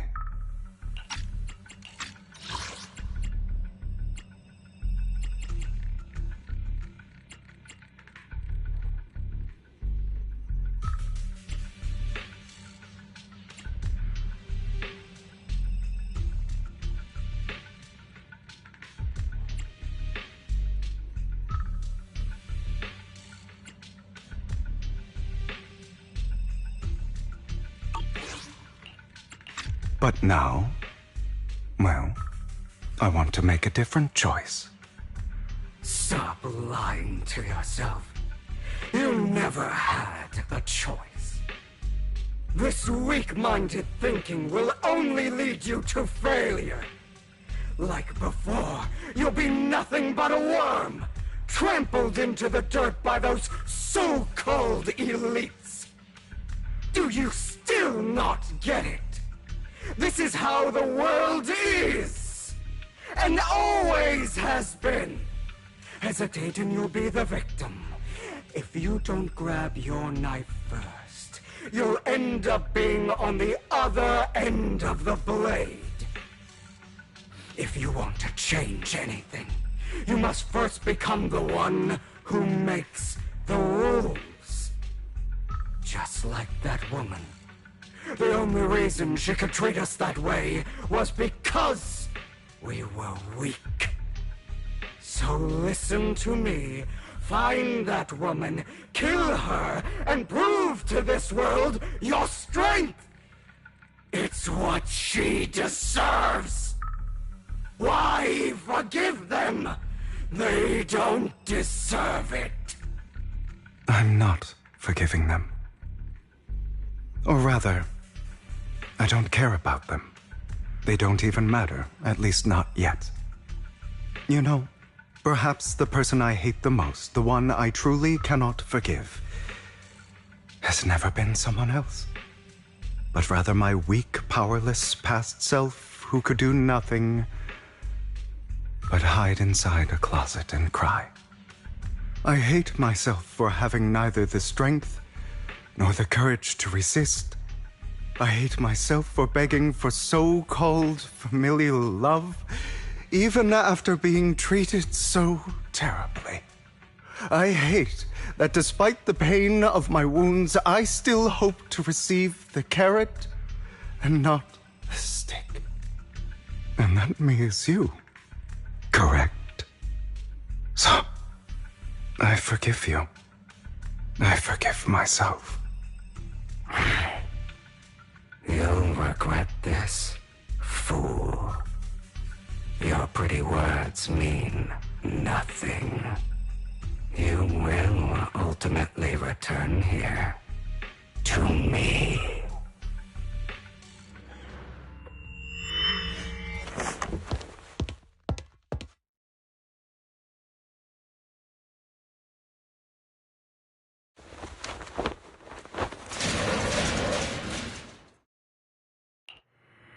I see. This is still an illusion. I wonder who's going to show up this time.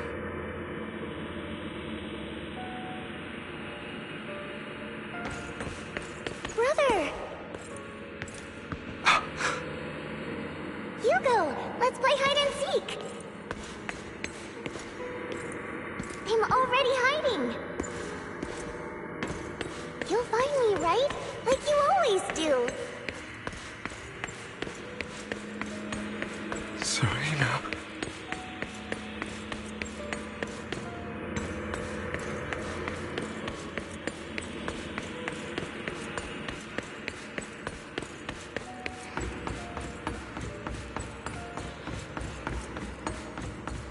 You're looking in the wrong place. I found an even better hiding spot this time. Harder to find than any place you showed me.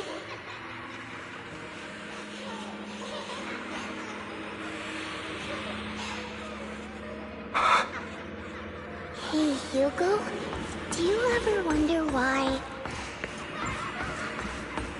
I had to die? It was because of me.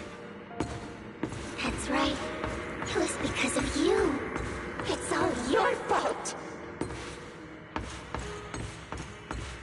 If only you didn't exist, I wouldn't have had to suffer.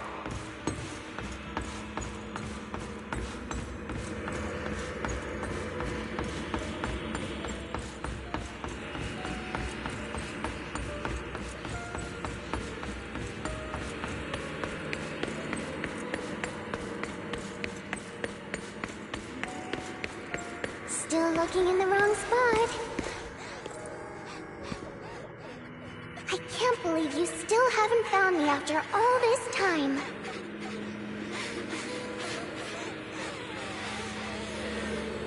Have you forgotten about me?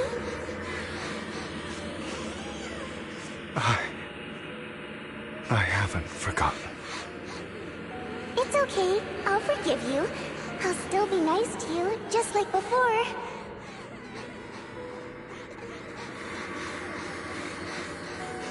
I was the only one who was ever nice to you, wasn't I? Yes. Then tell me, why do good people always suffer? Why is kindness always punished instead? Tell me, Hugo, why?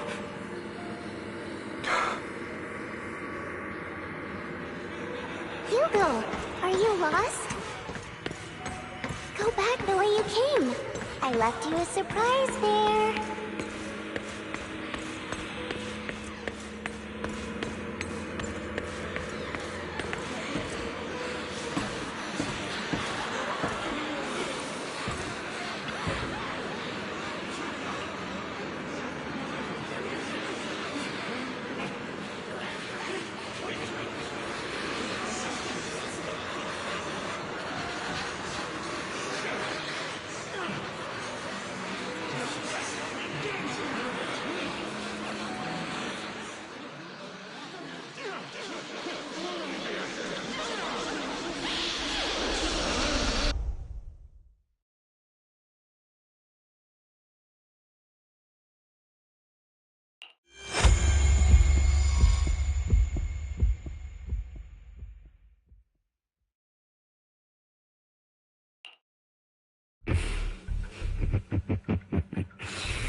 I told you that you would eventually return.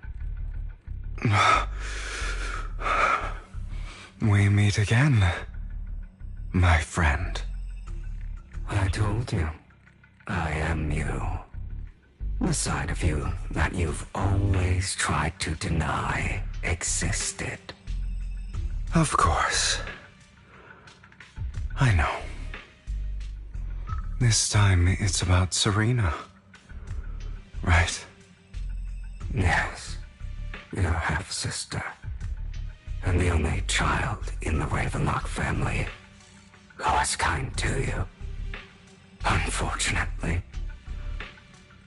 it was her kindness that led to her untimely death. It was my fault. I don't like the way you blame yourself, because that means I'm to blame as well. And I don't think I did anything wrong. Your mother sold you to the Ravenlocks. And your father, he saw your talent and wanted to use you to push the other children into competing with each other. My brothers and sisters wanted to get rid of me from the moment they first saw me. In their eyes, you were no more than a slave. But Serena dared to treat you, a slave, as if you were human. And so, she was fated to die. They tried to kill me many times, but I was careful, and they did not succeed. So they killed Serena, who was weaker, an easier target, and pinned everything on you. Serena died in your place.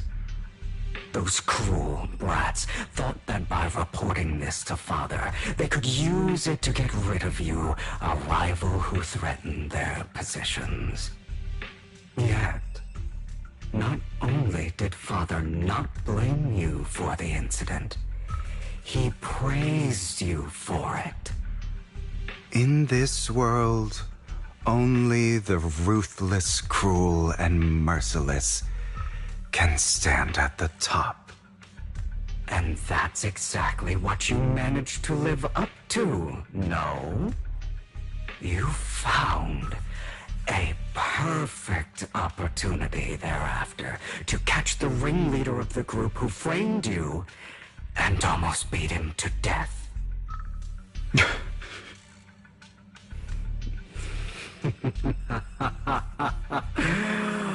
Oh, you should have seen the expression on your face back then. Oh, crazed and manic with utmost delight. I don't remember that.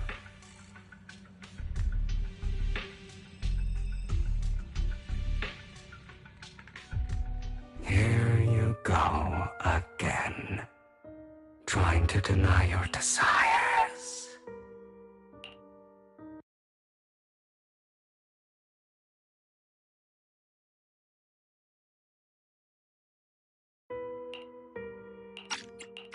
Deep down inside, you've always wondered, asking yourself why these evil people never got the punishment they deserved.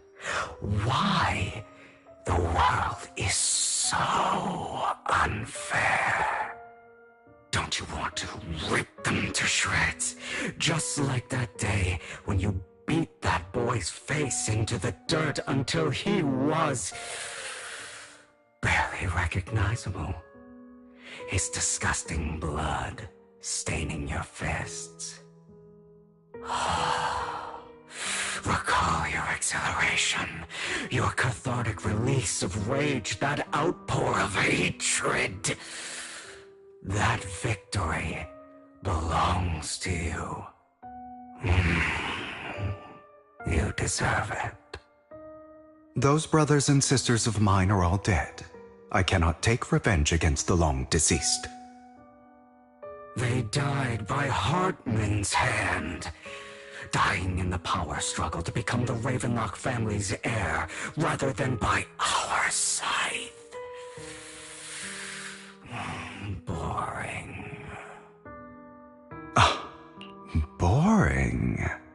I find it hilariously ironic.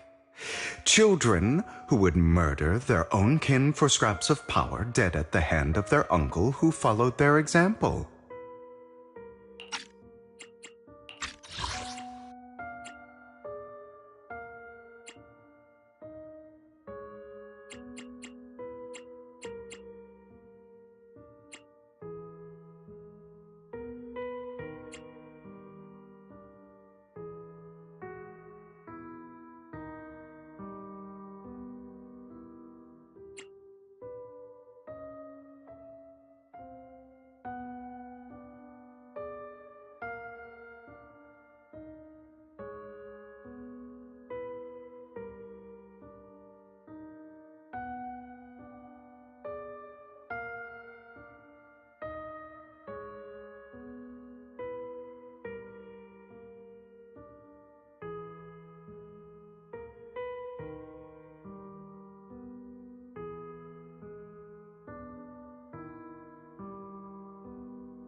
Is that not karma? Power struggles pitting kin against each other, betrayal, suspicion, and hatred between people of the same blood. It's like a curse written into the Ravenlock family's genes. Laughably stupid. Don't forget, my dear, that the same blood flows through your veins.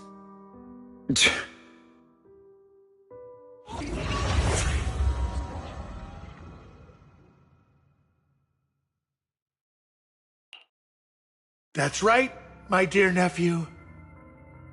No matter how much you deny it, the blood of the Ravenlock family flows through your veins. Survival of the fittest. Only the strongest deserve to live. Only the strongest deserve to rule. This is the path of success that has led the Ravenlock family to victory countless times. A blessing and a curse etched into your flesh and blood. As long as you live, you'll never escape the mark of family. You are destined to one day become someone like me, like your father.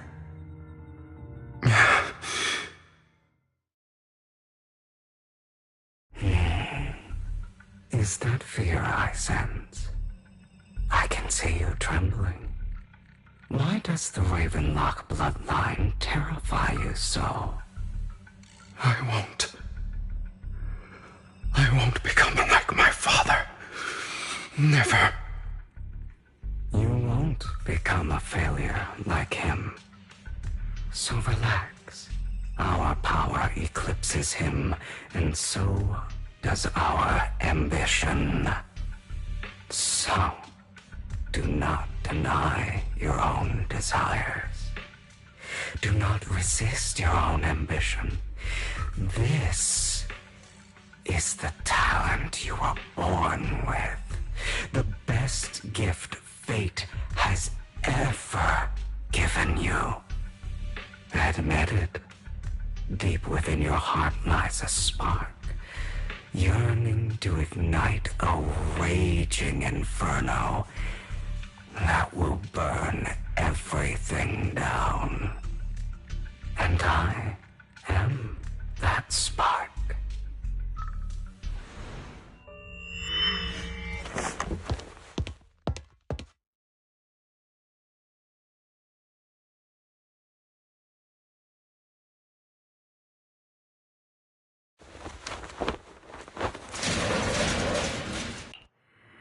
Lycon. Never thought I'd be this genuinely thankful to see you.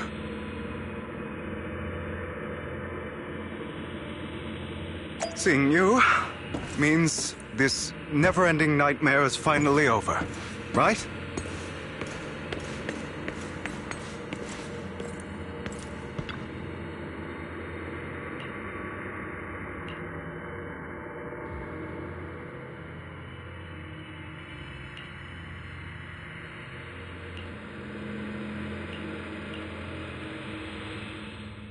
I don't want to hear something like that from you. You have no idea what that man, my father, is really like. A person who stops at nothing for their own interests and ambitions. Just like what you're doing right now. And what do you think I'm doing this for? All of this was part of your plan. You knew where the Ravenlock family was going to be, so you set Mockingbird's target there. To seek revenge, you plotted to assassinate your own father, but he was too vigilant, and you failed. After almost being assassinated, your father was furious and locked everyone in the hall, but was unable to find the assassin. And what a coincidence that a hollow disaster just occurred in the vicinity. So he used it to eliminate all the unfamiliar faces there, turning them into victims of the Hollow, an easy feat for the Ravenlock family.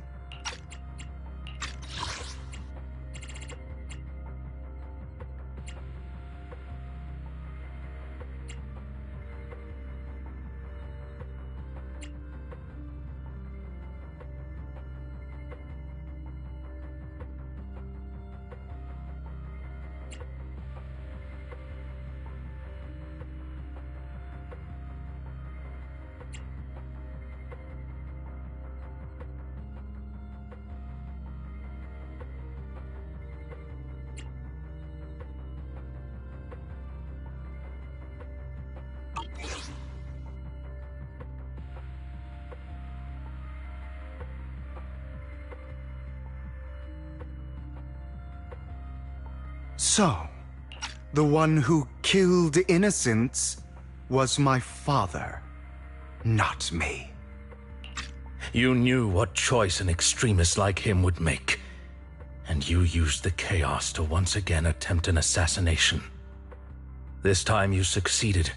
You killed your own father at the cost of innocent lives. Admit it, Hugo. You don't care about anyone else.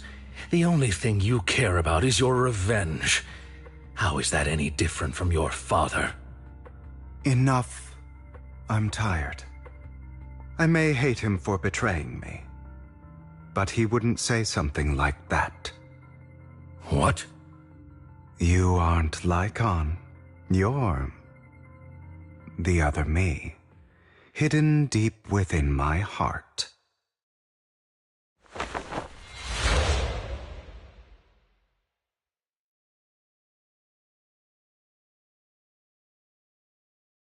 I've been waiting for you, my dear.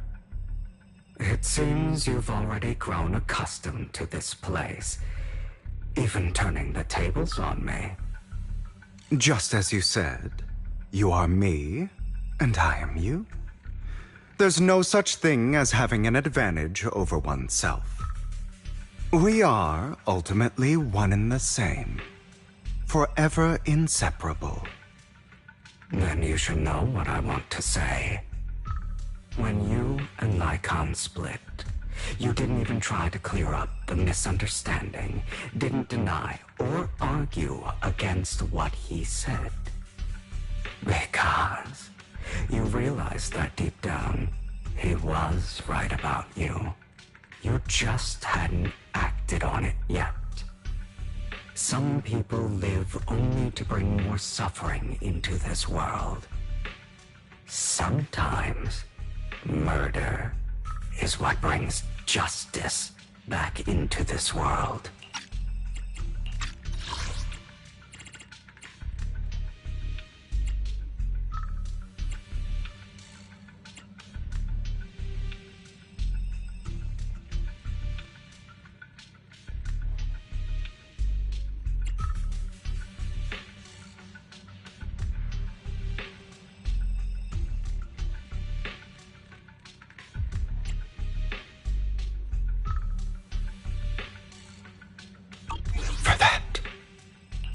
I must stain these hands in blood. That's right. Just like what you said before you faked your death. Were those words really just an act? To slay the dragon, you must first become one with sharp claws, rending fangs, and strength enough to destroy anything. You know the truth better than anyone. If you hadn't hesitated and instead seized the first opportunity to kill your father, none of what followed would have happened. Innocent civilians wouldn't have died. Your partner wouldn't have lost an eye and both legs trying to save people. And Mockingbird would have never gotten to that point. You can save more people. Save good people. Save more lives than the evil ones you take. I've spent countless hours in regret over that incident. So why not submit to your true nature? You want to be the judge, jury, and executioner of this world. And you can. I wasn't responsible for Father's death. The true mastermind is my uncle, Hartman. His schemes to kill the head of the family were all so he could take control. Mockingbird was simply unlucky enough to get caught up in it. So, for a behemoth like the Ravenlock family, with its roots so deep, a single person's death, regardless of who that person is, wouldn't change anything. Of course, whether it's Topps, the Mayflower family, or even the entire world, it's actually all the same.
I refuse to be dragged down by pointless hatred any longer.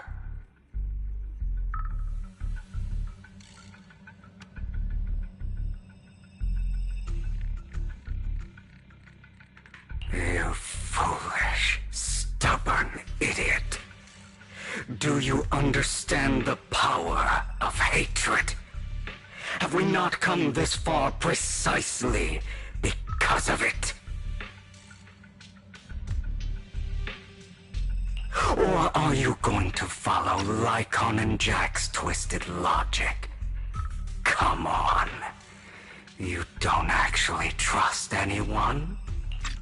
Otherwise, why would you hide this whole scheme of faking your death from them?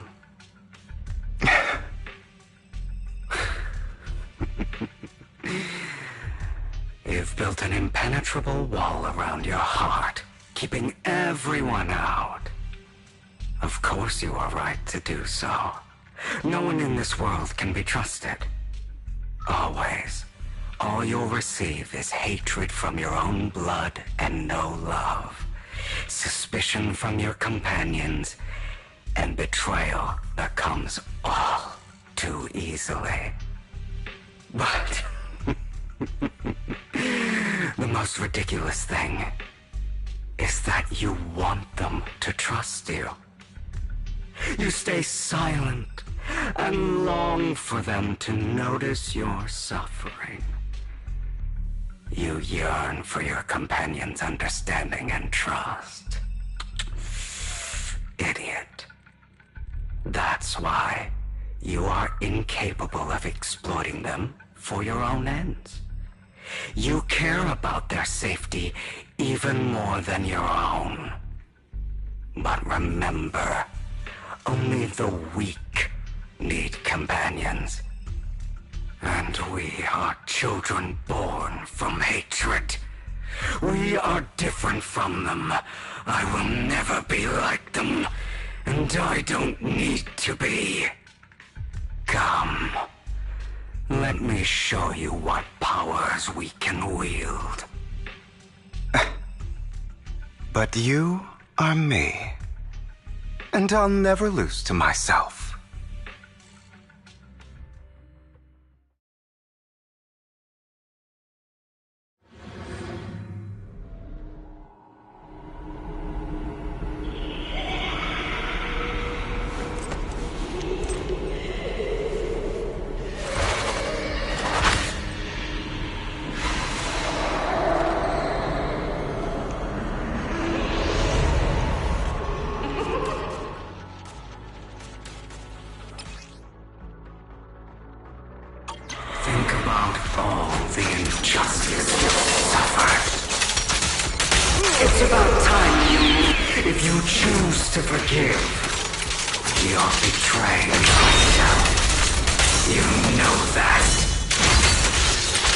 Letting you consume me would be the real betrayal to myself.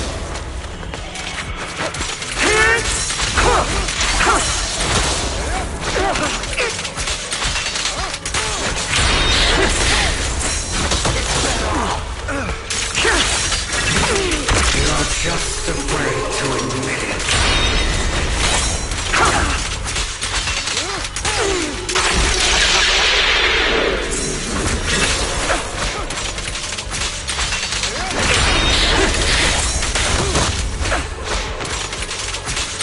You're too scared to face your true self and what you truly desire.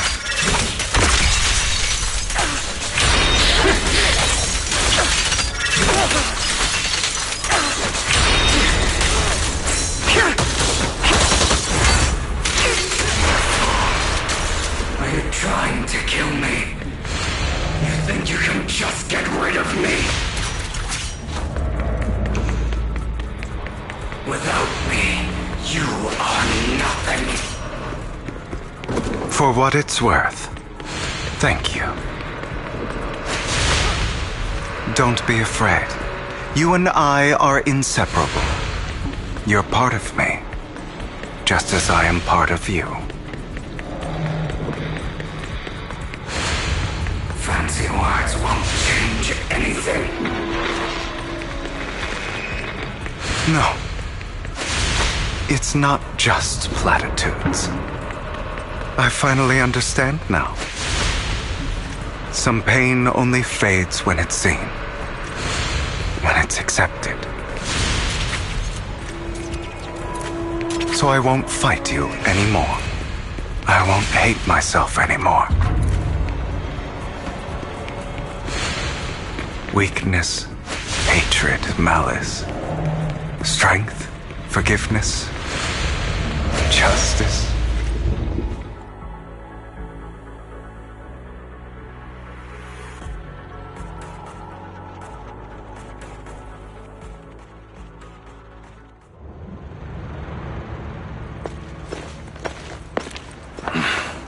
Hugo, it's time.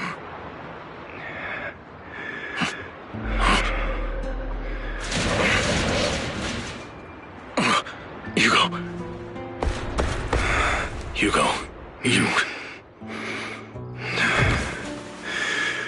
Did I scare you? I made it through. I won. No praise for me, my dearest partner.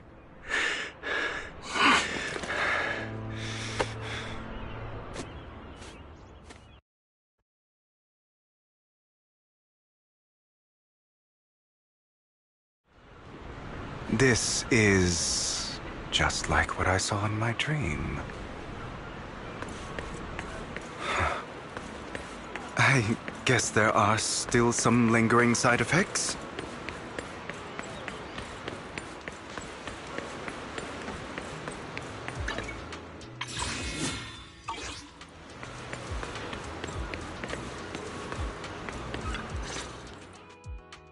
Ah, my former partner.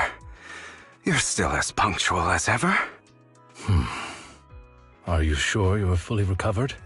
How about we fight? And I'll show you how recovered I am.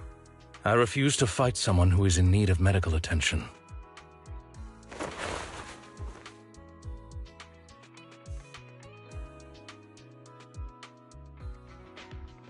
How thoughtful. I'm touched. Or perhaps is this simply part of Victoria Housekeeping's professional care? I'd rather you not starve to death.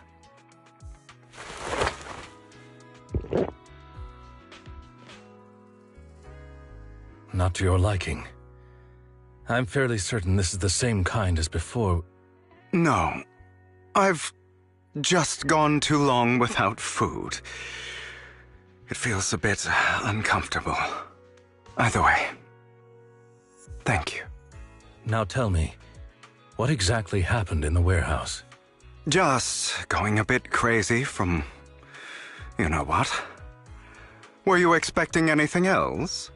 But I did have a very long dream. A dream about many things from the past. If I had to put it into words, it would be like giving myself psychological therapy. You seem like you could benefit from some too. How about it? Want to book a session with me? Trust me, I'm a pro. Seems you really have recovered. Well, of course. I'm feeling pretty great right now. Like I could argue with you all day on every petty detail of who exactly was in the wrong back then. I wanted to ask, what you said about Mockingbird before, when you faked your death, was that part of the act?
Oh, you mean the part about how Mockingbird has never really changed anything or saved anyone. I didn't expect you to still be so hung up on this. Interesting. After all, it was you who chose to betray Mockingbird. To betray me. Just as I said before, I never considered Mockingbird a failure. Perhaps Mockingbird deviated from its origins, but it has its value. You shouldn't reject the things you've done. Or Mockingbird. I have contemplated this before. Yes, Mockingbird has helped some people and has genuinely managed to cause trouble for those who abuse their positions of power for evil. Yet those in high positions still possess immense resources, and the people we helped remain destitute and suffering, willing to become slaves to those in power for scraps. But just as you said, even if what we did was childishly idealistic and flawed, as little as we actually achieved, even the slightest change is by no means meaningless. Nothing holds more value to me than Mockingbird.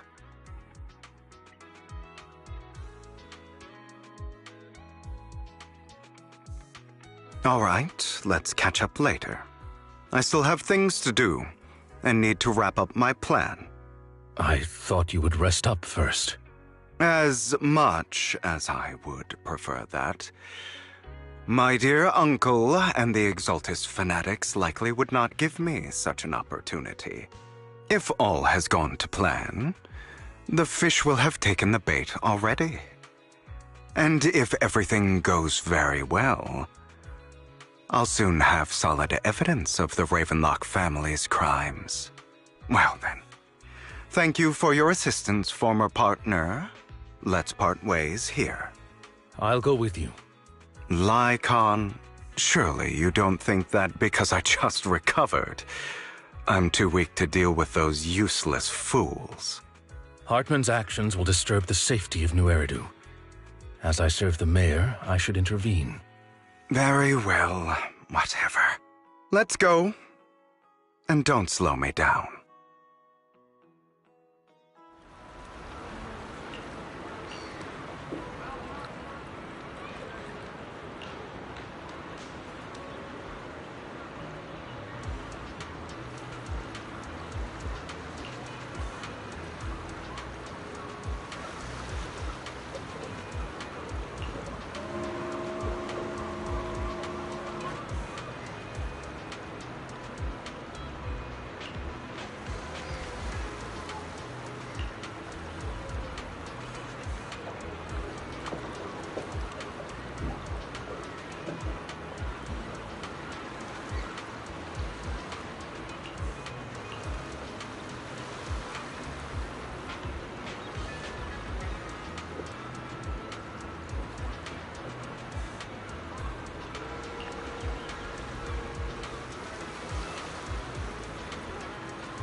I'm sure you've heard about the missing workers from companies under the Ravenlock family, too.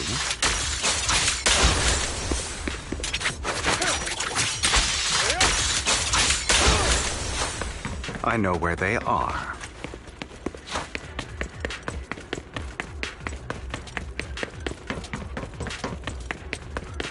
Those are Ravenlock's men. The workers with them are the victims who were tricked into going into the Hollow.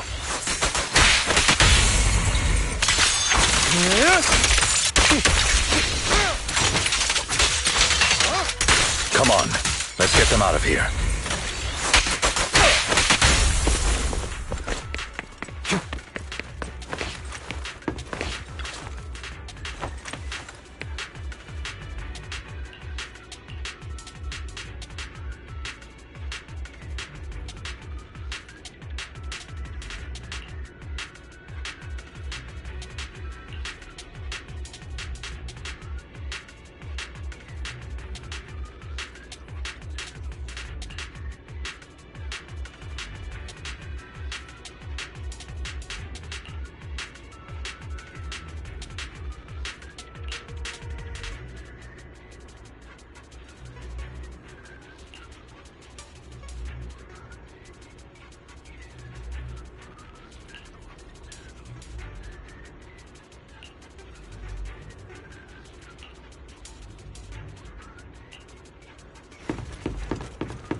Bunch of nobodies. Annoying as hell. Kill them! You're welcome to try.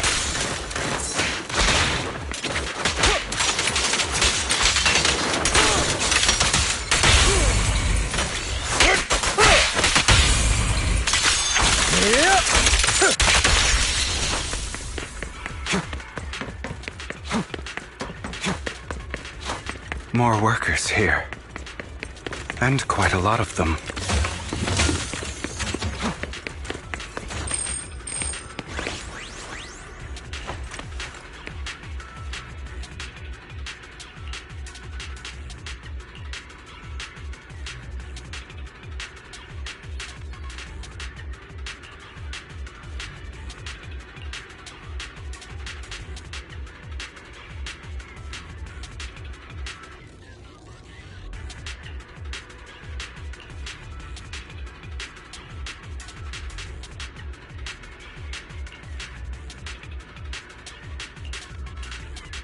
Is Hartman behind this, too? Of course. He threw them into the Hollow like offerings for the Exaltists. To him, those workers are just another resource, no different from the ether his company mines in the Hollow.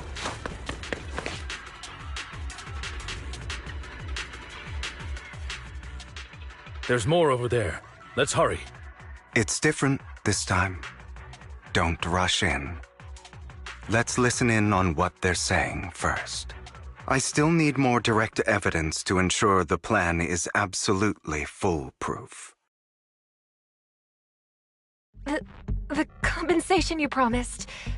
It's all real, right? All we have to do is follow you into the Hollow for some simple tasks, and you'll give us a huge sum of dennies. It sounds real suspicious. Shut your trap. You keep yapping and asking questions. If this is all so suspicious, why were you so eager to sign up for it? Because I don't have a choice. My daughter was previously caught in the Hollow disaster and suffered severe corruption. The treatment costs have completely drained our family's savings. So that's why... It's the same for me. A serious illness at a senior age. I need the money. Who would risk taking a job like this unless they were desperate? I'll do it. No matter how suspicious. As long as I can get paid, I'll do anything. Even risk my life! Wait, you people from the Ravenlock family, you're part of a big company in Tops. You wouldn't go back on your word, right? Don't worry, you'll get every denny you were promised. But before we start, You all need to take this medicine first.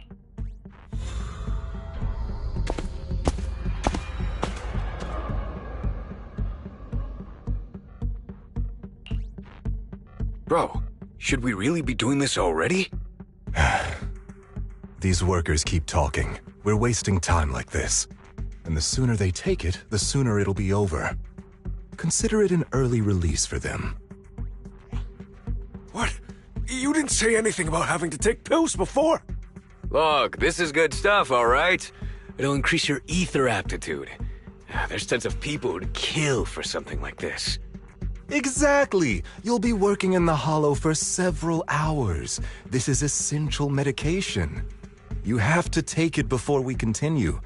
If you refuse, then you can forget about the job.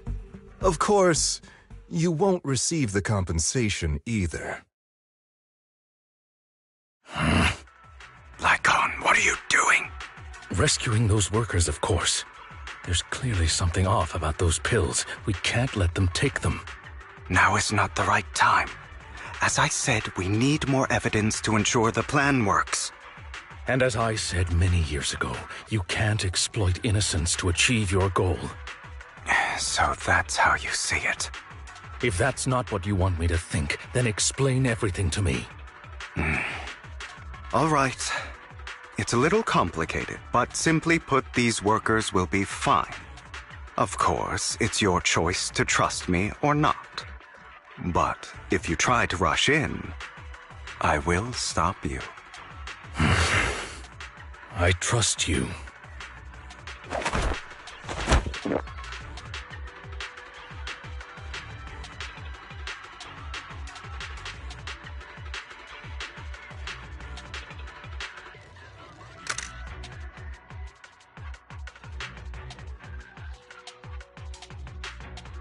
All right. That's the evidence.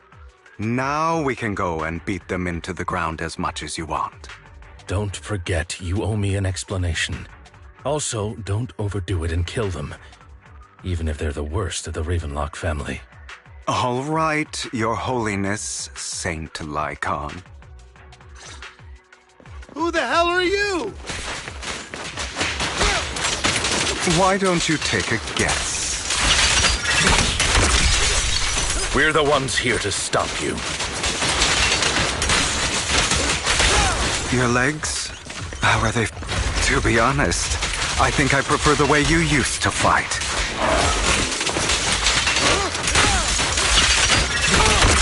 You had a lot more aggression. Even before. I've merely learned to control my strength.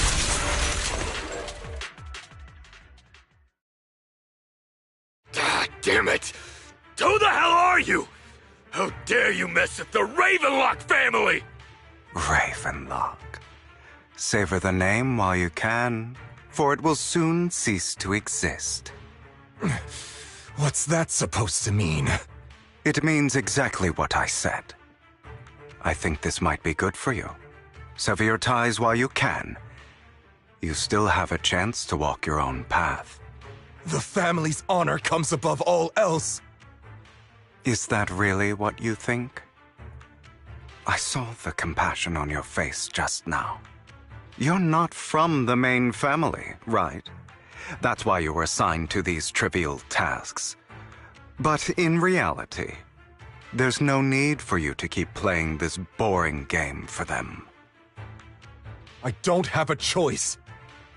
From the moment I was born into the Ravenlock family, You always have a choice, if you're willing to act. All right, let's end the small talk here.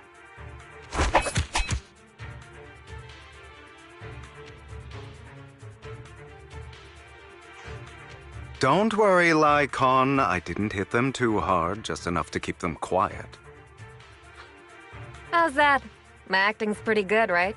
As always, a certain someone should take some lessons from you. I'll leave the rest to you then. Okie dokie.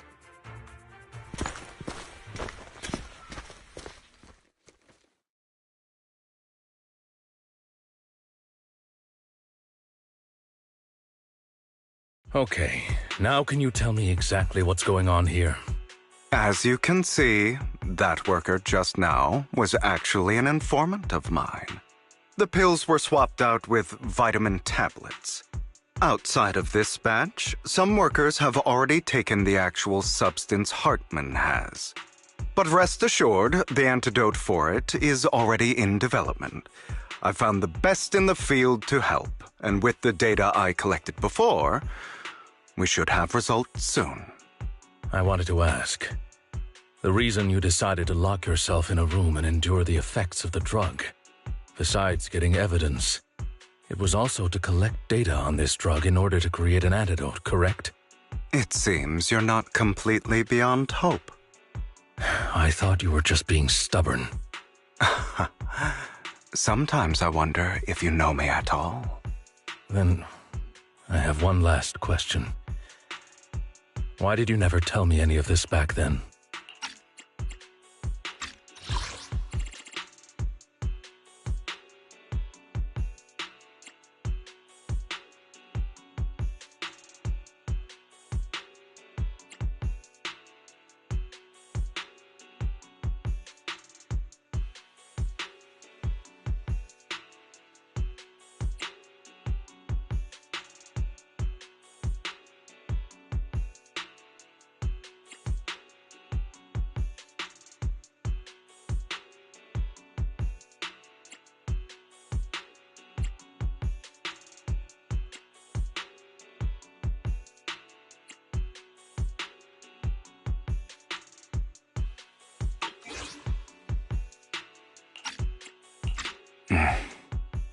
The truth is, I heard everything.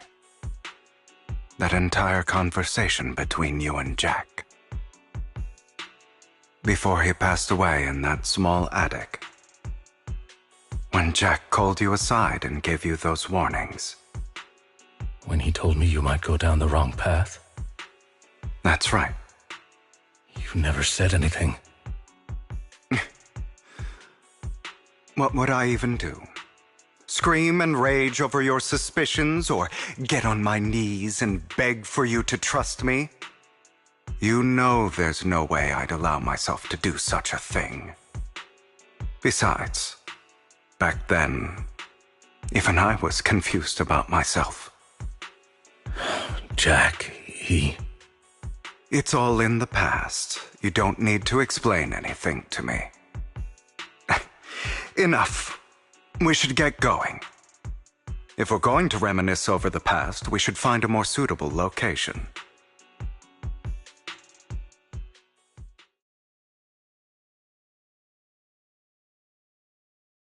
Lycon? That incident back then. I didn't do it.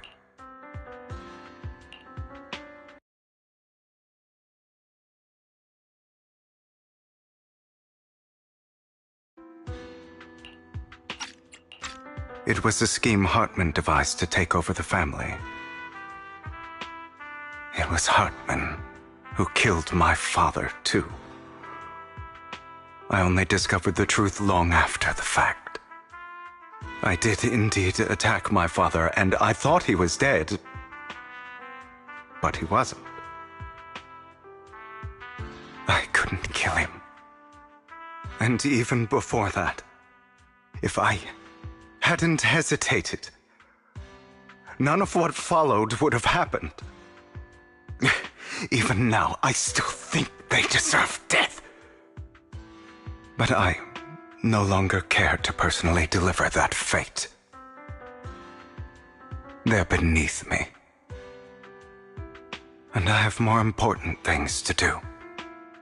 You... I know we may never agree on that point, Lycon.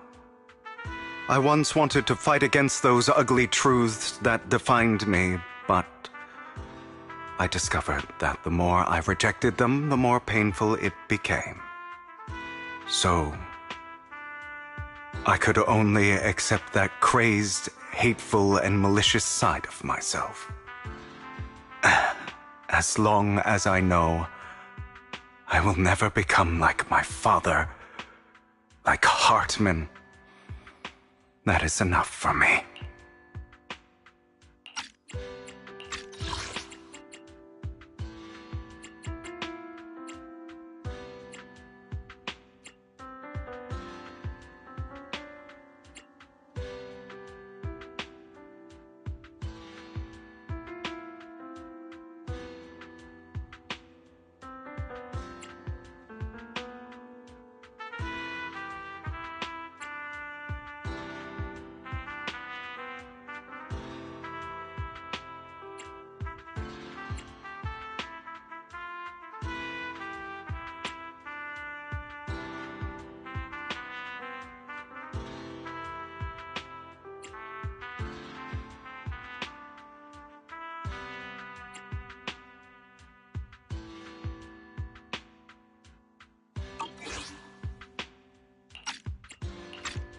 you've changed.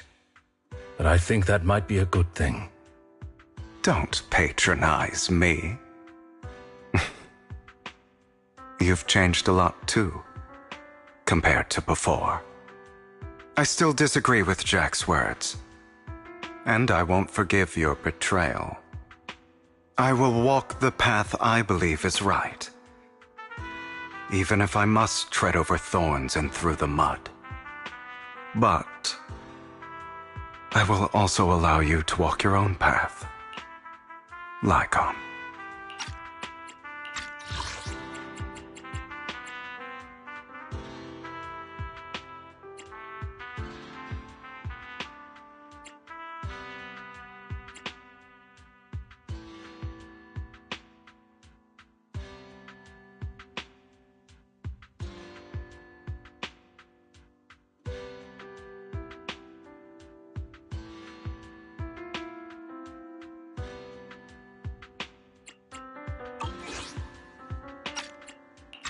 Should I say thank you?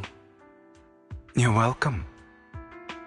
Come to think of it, we haven't talked about your legs and eye. It was just an accident, not your fault. I'm doing well now. I hope you are too.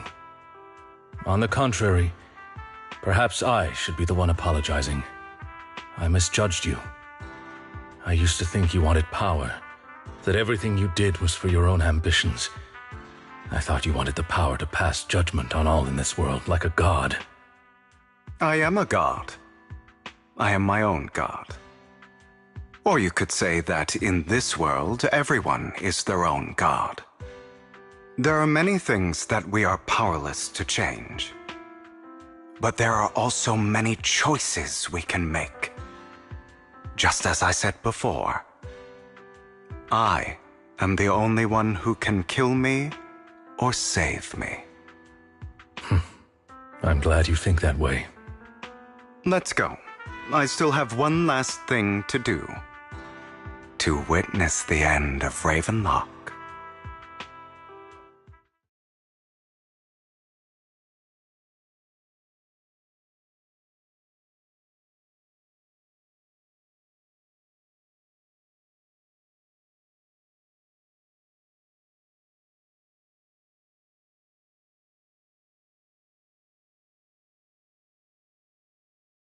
You really think you can take my place if I die? Never, you filthy bastard! Your little tricks mean nothing. As long as the Ravenlock family stands, I can still get back on my feet. You still don't get it, do you? This was never about avenging my father. And I don't care about taking your place. I didn't come this far just to kill you. That'd be pathetic. Right on cue. Why don't you take a look at this, Uncle? On behalf of TOPS, I'd like to clarify that we had no involvement in the Ravenlock family's actions. TOPS is officially terminating all partnerships with the Ravenlock family, effective immediately. We will have no further affiliation with them. Are you crazy? What the hell do you get out of ruining the Ravenlocks? You want to be a petty thief forever? Thief? Oh, Uncle. Allow me to reintroduce myself. I'm the name people whisper about. The one who robs the rich and gives to the poor. I'm the master con artist who can fool anyone, anytime. I'm the leader of Mockingbird. The one who turns every headline into my own stage. I have friends who'd catch me if I fall, partners who'd shed tears for me, and allies who always have my back. I am Hugo Vlad. You're the one who needs the Ravenlock name. I never did. You ungrateful bastard! You should have never been born. You flatter me. Same goes for you, Uncle.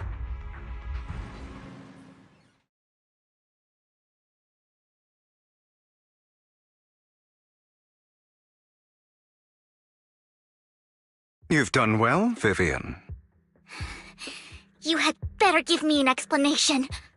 And here I thought this would be a touching reunion. What's with all the anger?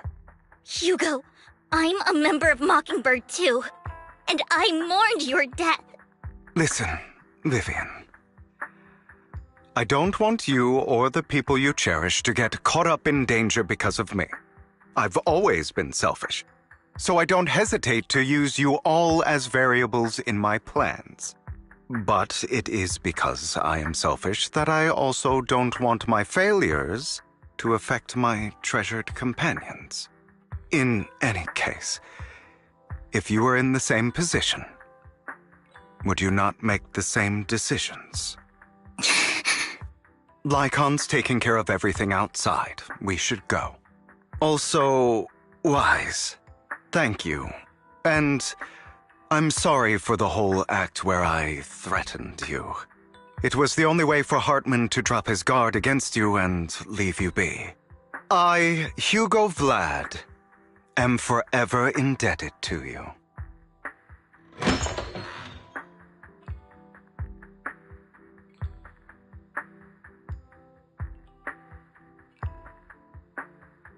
Master Proxy, although it is late, there is some important intel that I must give you now.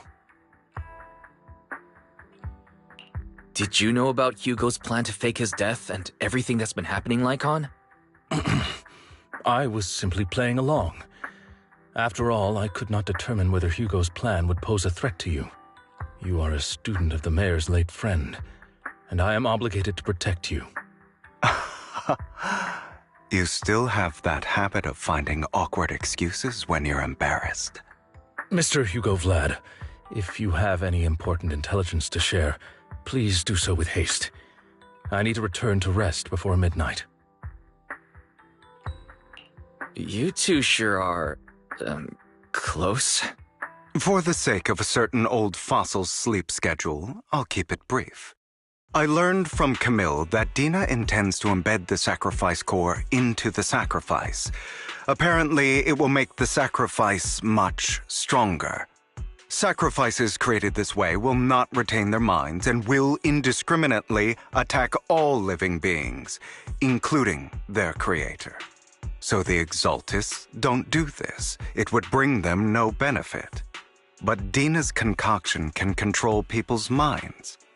If a person takes the pill and is injected with the serum Landon left behind, the sacrifice would be under its creator's control. Although the dormant sacrifice has been destroyed, Dina found a batch of that serum her father created and wants to create new sacrifices. Putting aside the sacrifice for now, Hartman's sacrifice core is fake. We don't know where the real one disappeared to. The real core has always been here. Here? In Lord Phaethon's video store? Vivian, do you remember when I suggested you give that collectible to our dear Proxy? I remember. But that was just an ordinary pendant. And I've met the person who submitted it. She has absolutely no connection to the Exaltists. How about our dear Proxy take out that pendant so we can take a look?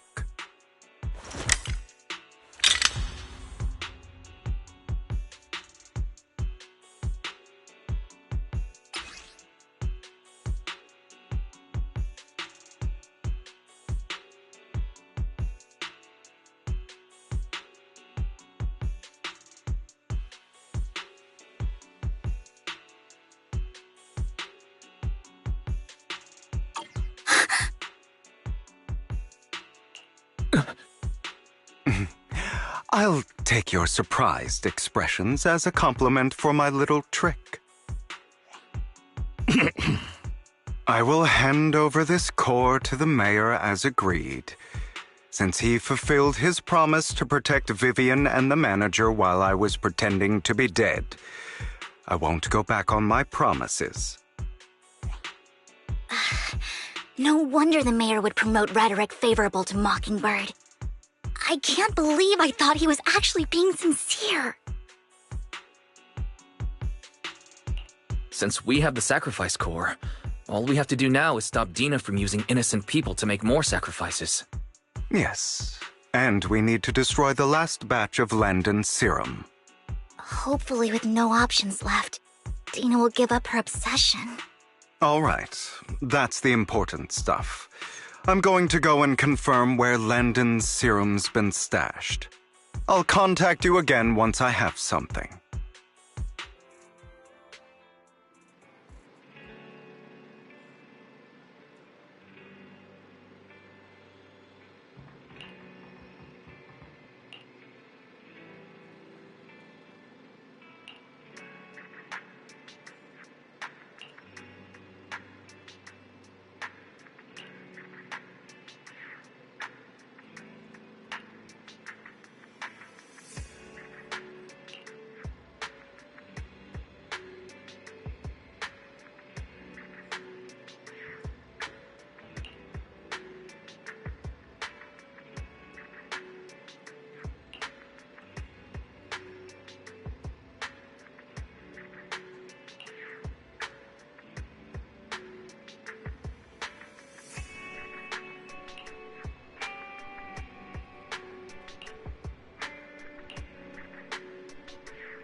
Landon's stash should be somewhere nearby.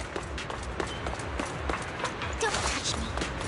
I did some digging. Some of the missing workers were brought here too.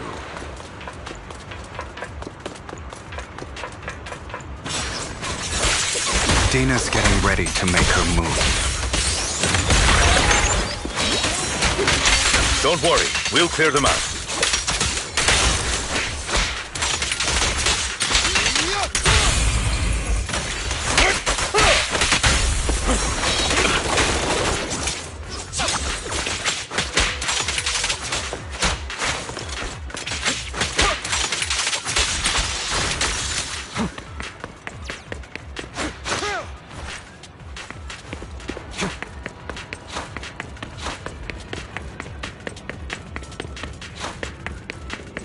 They're trying to destroy the goods! Stop them!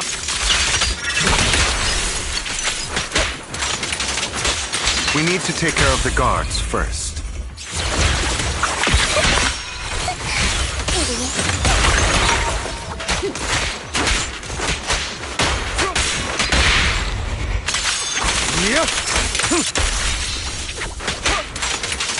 Some of the serum is stored in this warehouse.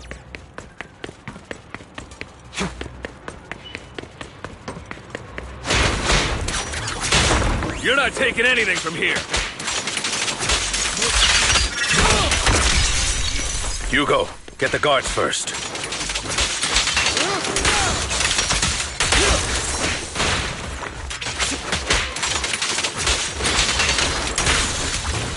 You just stepped into your own grave!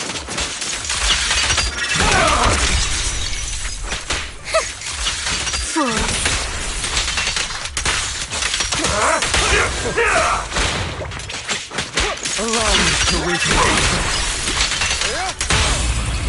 Stand still.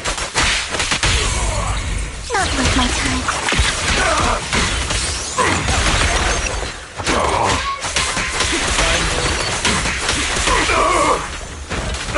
Move it!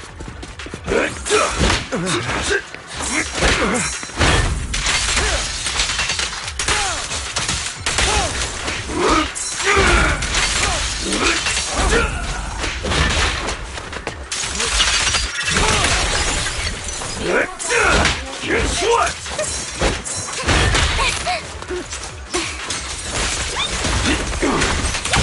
Out of my way!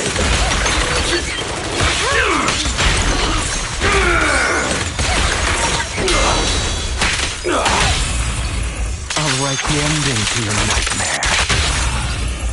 Scram before I go. More of Landon's serum survives than expected. Fortunately, since they're still here, it means Dina hasn't executed the final step of her plan. There's likely a lot more stashed around here, and we have yet to locate the missing people. Our actions here won't go unnoticed. Perhaps they're making plans to deal with us on their side. With Landon and Dina's concoctions combined, she may be capable of creating a sacrifice that obeys her.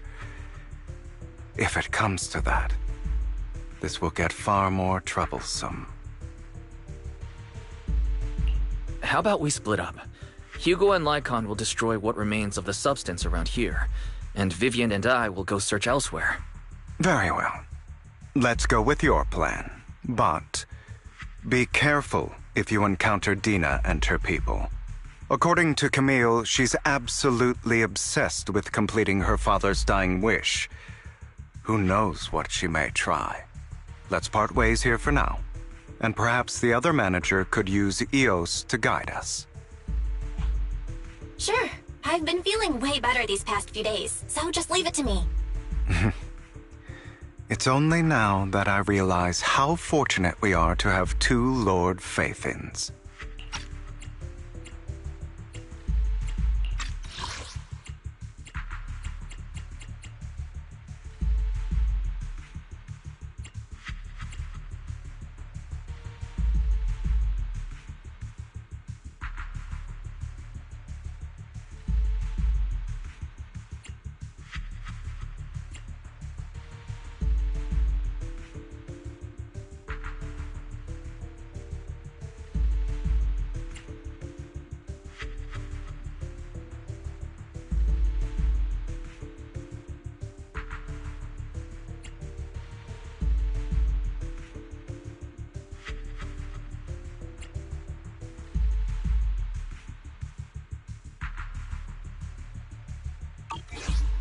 Yeah, but I feel like our work's doubled.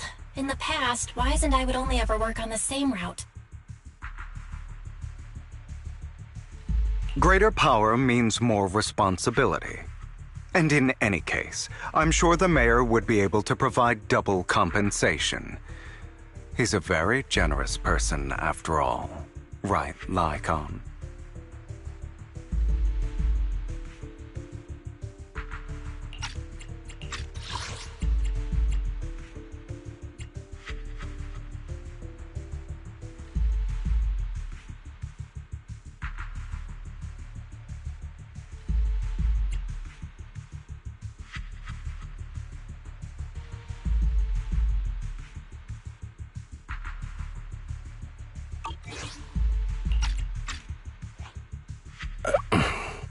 I will request additional compensation from the mayor. It's not about compensation. It's just... I'm still not used to us being separated in the Hollow, so I'm worried about Wise's safety. Oh, but I have no doubt in your abilities. I just haven't gotten used to it yet.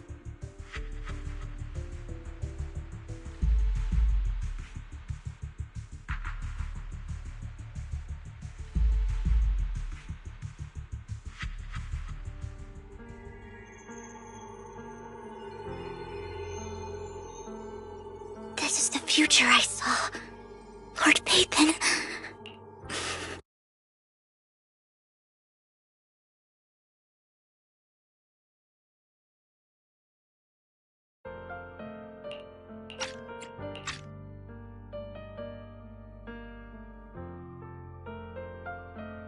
I'm sorry.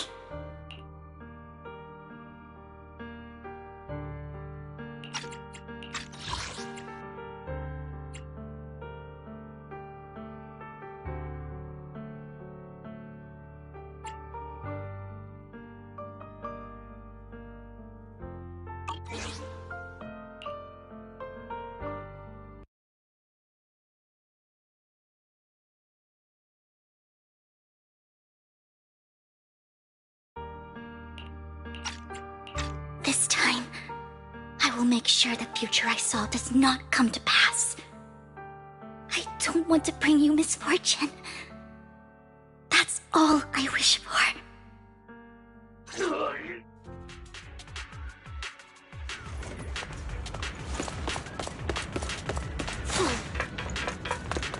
Don't leave this to me, Lord Phaethon.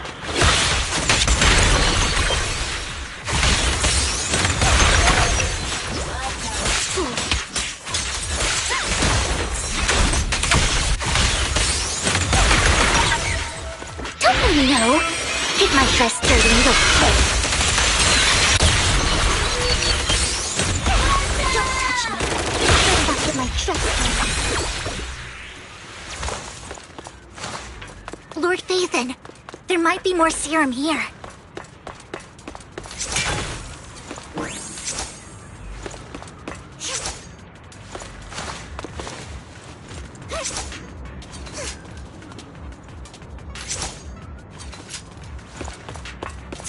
How dare you steal from Lady Dina! I'll try to go easy on you. No promises.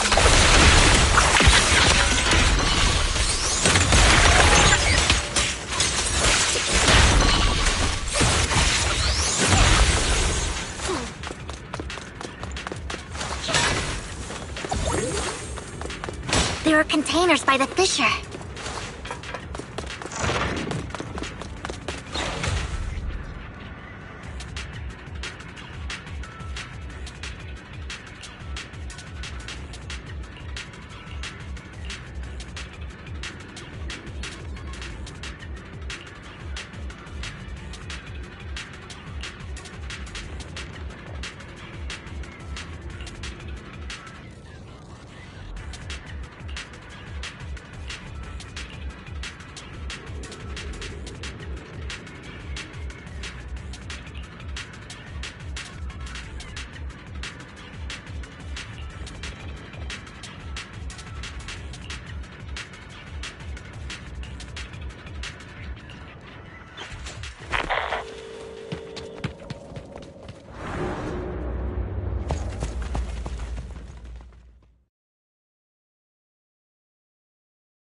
It must have been tough for you to find this place. Vivian, if you had stayed out of it, I wouldn't be so eager to get rid of you. Those people have been taken to safety. You're all out of options. They're just mere test subjects. So what if they get away? There will always be people consumed by greed, and therefore, they will come willingly to me. In any case, what are a few sacrifices in comparison to the completion of Father's grand ambition? Dina, you deceived those people. They didn't come willingly to you. You tricked them, just like Landon did back then. Deceived? Father gave hope to those who had everything taken from them by the Hollows. Vivian, you once rejoiced at the hope Father offered you, too. Before Father took you in, you were no more than an omen of disaster that no one wanted. It was Father who gave you shelter and a purpose for existing. Do you remember the first time you bestowed a blessing under Father's guidance? How did you feel when that person looked at you with adoration and gratefulness?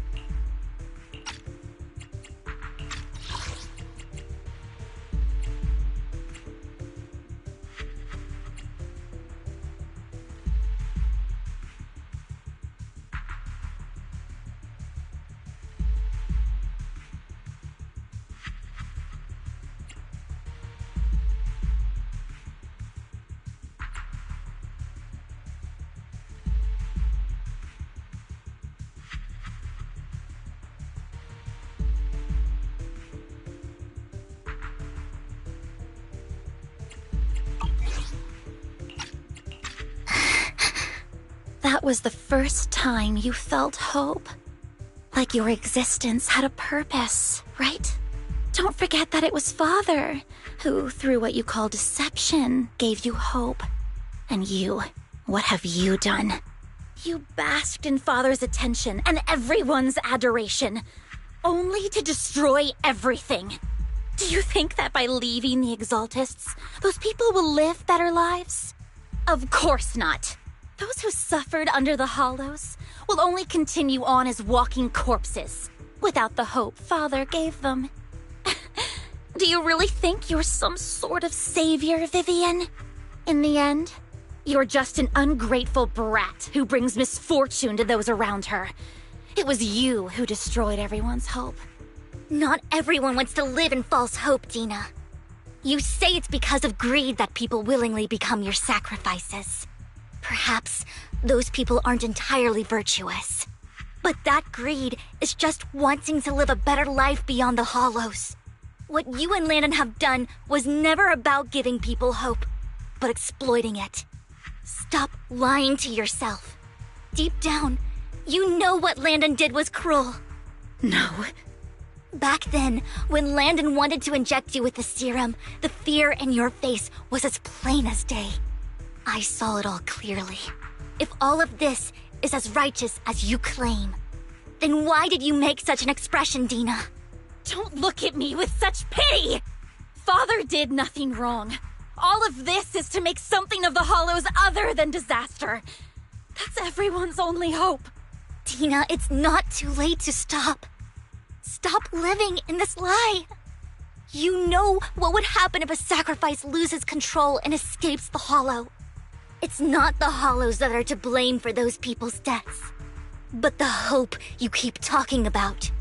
That will cause more despair and claim more lives. That is merely the necessary sacrifice to accomplish a greater goal. No one deserves to be a sacrifice. Your hypocritical magnanimity disgusts me. I can always go and get more test subjects if they've escaped. And I will be able to replicate Father's serum with enough time. With you gone, I'll be able to complete Father's gift to the Creator and fulfill his last wish. Camille, release the failed subjects. Lady Dina. Camille, are you going to do what you did before? You keep saying you'll follow the Creator, but it's all lies. Lady Dina, the Hollows took my family from me.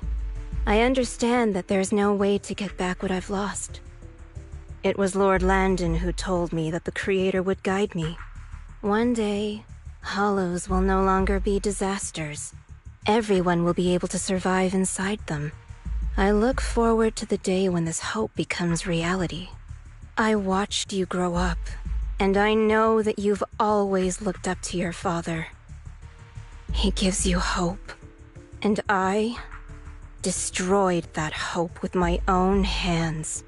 I know the pain of loss, so I've always felt guilty. I want to atone for the hope I destroyed.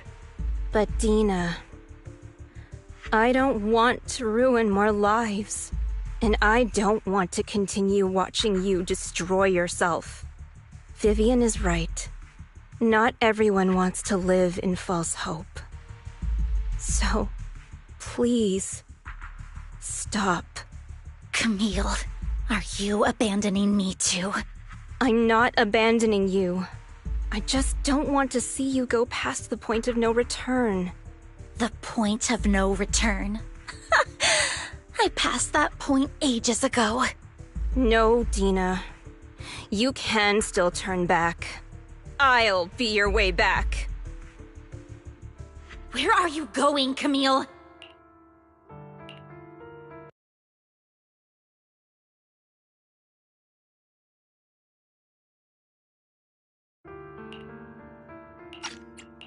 I made a deal with Hugo and the mayor.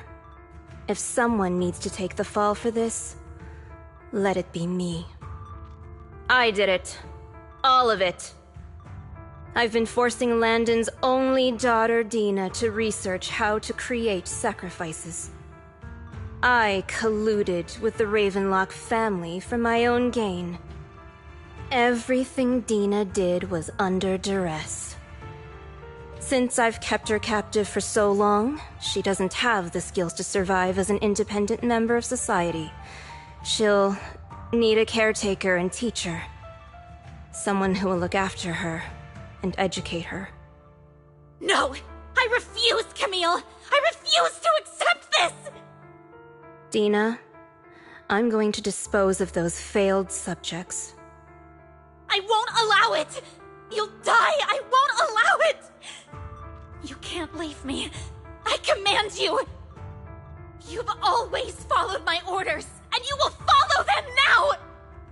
It wasn't your orders that I've been following. My younger sister, who was stolen from me by the Hollows, also had such beautiful red hair. When Landon told me the Creator could bring me hope, you were standing there, right behind him. I was certain, then and there, that this was the hope the Creator had given me. Start over, Dina.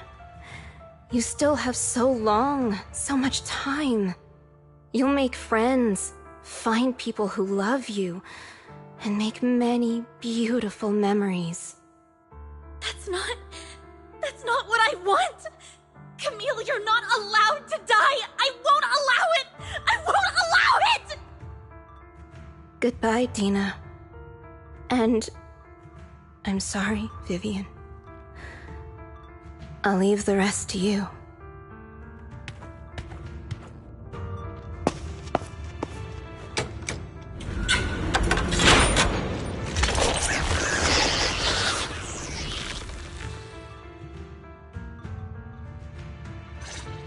Let's take out these ethereals first.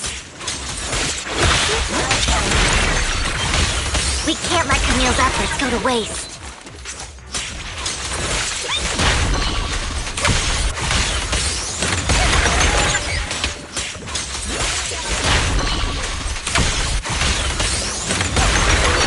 Don't touch me. Let's go after Dina, Lord Phaeton.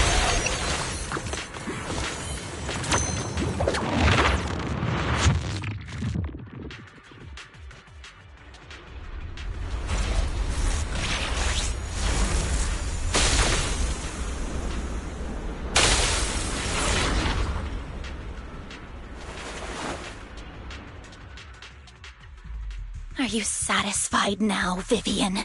You were the one who brought yourself to this point. You're saying this is all my fault. Losing my father, losing Camille. I wish you had never come into my life. At first, when Father brought you home, I was happy.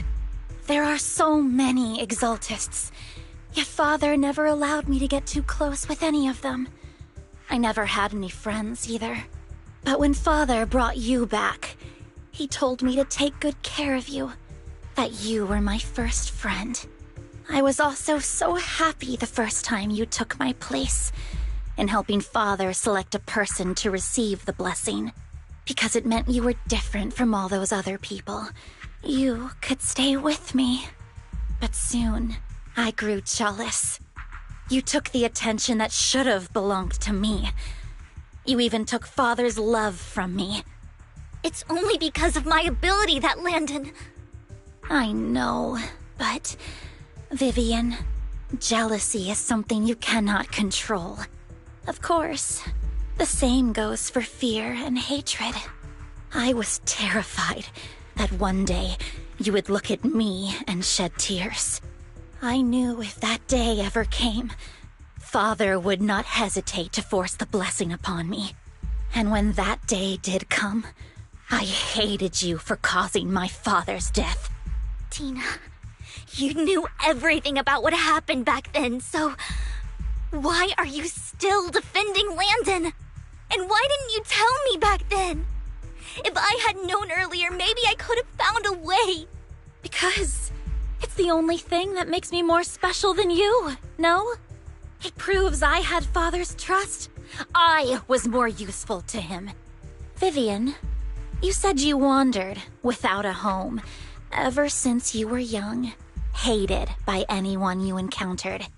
You were happy to gain recognition from everyone and help Father when you were among the Exaltists.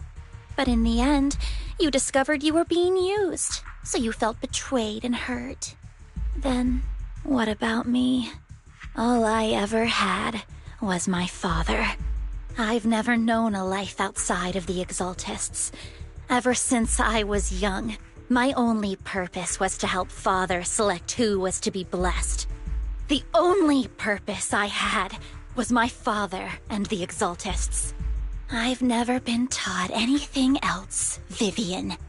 It is what little value I have, and have ever had. In the end, you took even that from me, and completely destroyed it. You think you're doing good and fighting evil. You've only managed to affect a small part of your world. But have you ever wondered if maybe that's all there is to my world? I never wanted to hurt you. You were also my first friend. And that's why I wanted to save you back then. Save me? You and Camille all talk about saving me. Why don't you understand? To me, loss is so much more painful than death. Tina, you can start over. Everything Camille did was so you could live on. Let's leave the Hollow together. There are so many amazing places in New Eridu. This time, I'll take care of you. I've also met so many amazing people. I'm sure they'll love you too. Okay, Tina? Vivian, I can't forgive you. And I don't want to forgive you. I have nothing left. If what little hatred I do still harbor were taken from me, well, I refuse to be so pitiful. I won't apologize, Vivian.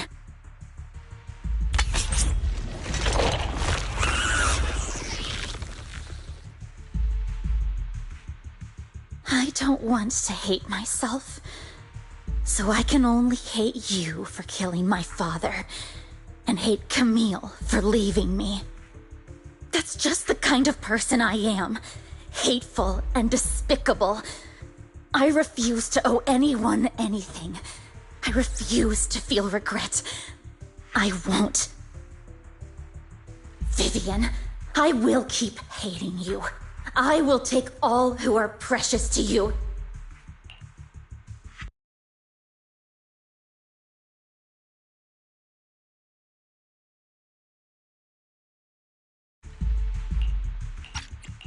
I will also hate Camille, so I won't do as she wished and start a new life. Vivian, if you had never existed, if I had never, you would be... Lord Phaethon, please do not interfere. She was my first friend. I'm going to bid her farewell.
dares get between me and Lord Phaethon?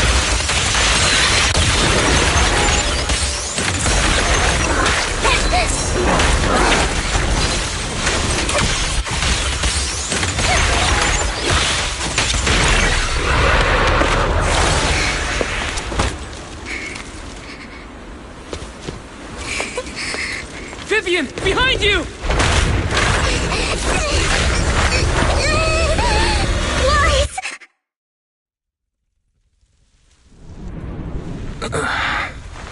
What happened? What the...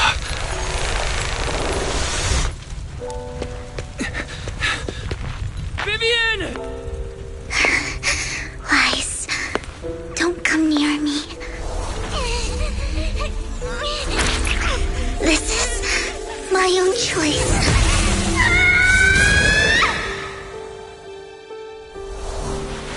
I will change the fate I saw. Vivian!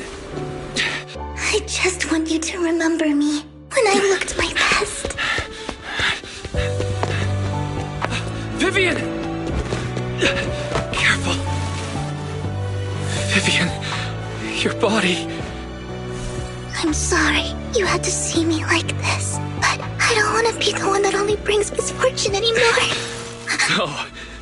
There's got to be another way. It's so warm, and the night is beautiful. Vivian?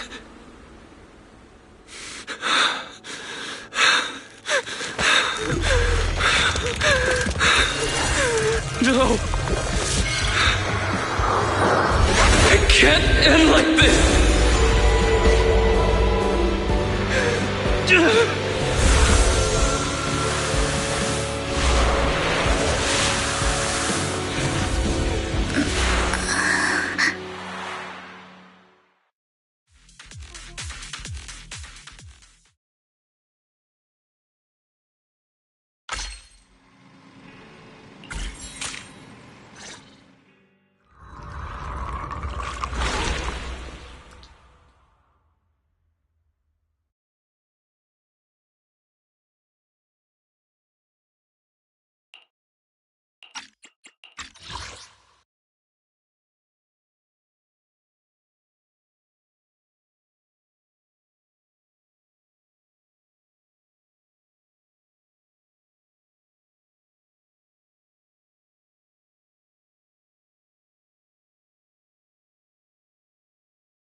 Wise.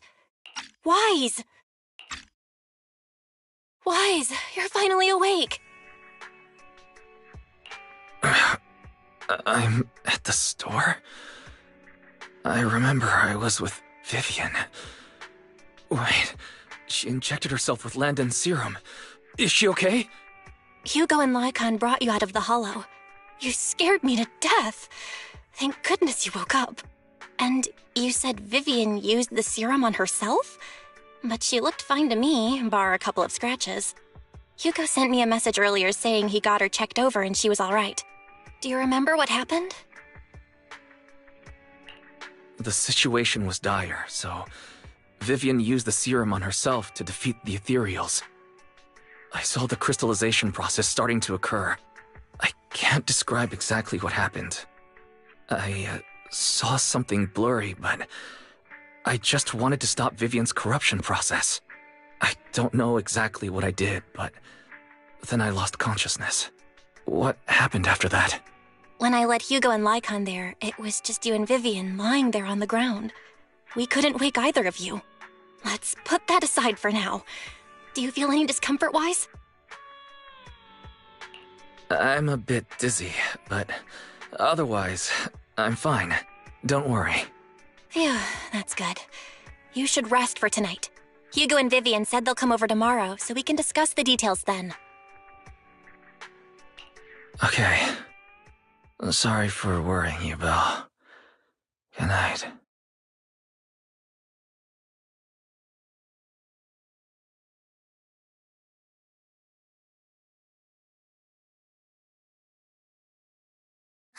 Lord Phaethon! How are you feeling?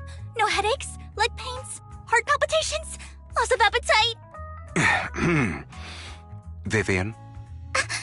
I was just so worried. Sorry. Anyway, Lord Vathan, I'm so glad you're okay. What happened this time was all my fault. Things were dire, and you did what you had to. Plus, if it weren't for you, we wouldn't be here now. So what happened? Wai said he saw the crystallization process start, but I didn't see anything through Eos. Hugo? Lycon? Did either of you guys see it? Allow me to explain.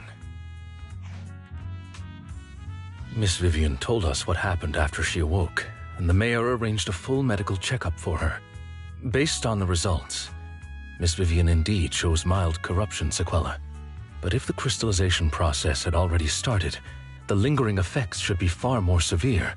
To be precise, if the process had already reached the point of mass surface crystallization, it should have taken no time at all to become an ethereal.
So, the mayor theorizes that it was the etheric energy within Master Proxy's body that affected Vivian's condition and the surrounding etheric particles, causing Vivian's corruption to recede.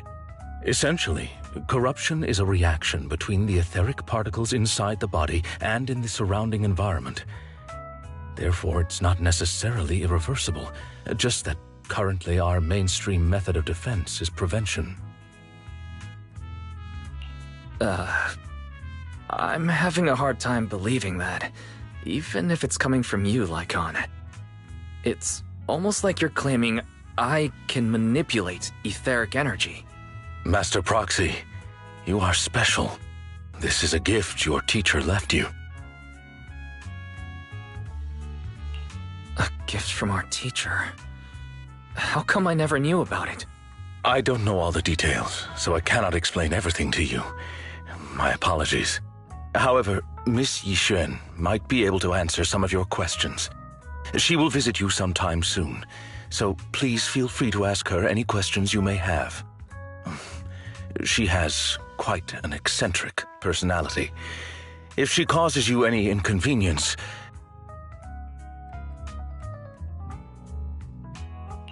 Can I file a complaint about her with you if she does? Master Proxy, you have always been a people person, so I trust you will handle things just fine.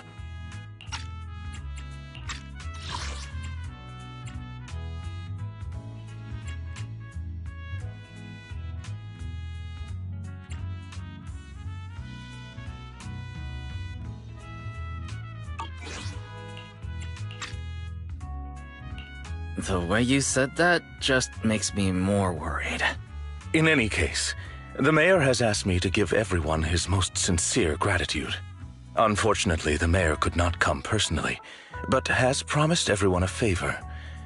Provided it's within his means, he will offer his unconditional assistance once. There is no time limit on this favor. Unconditional, What if I wanted his position as mayor? If that is what you desire, then the mayor and his subordinates will be first in line to vote for you in the next election.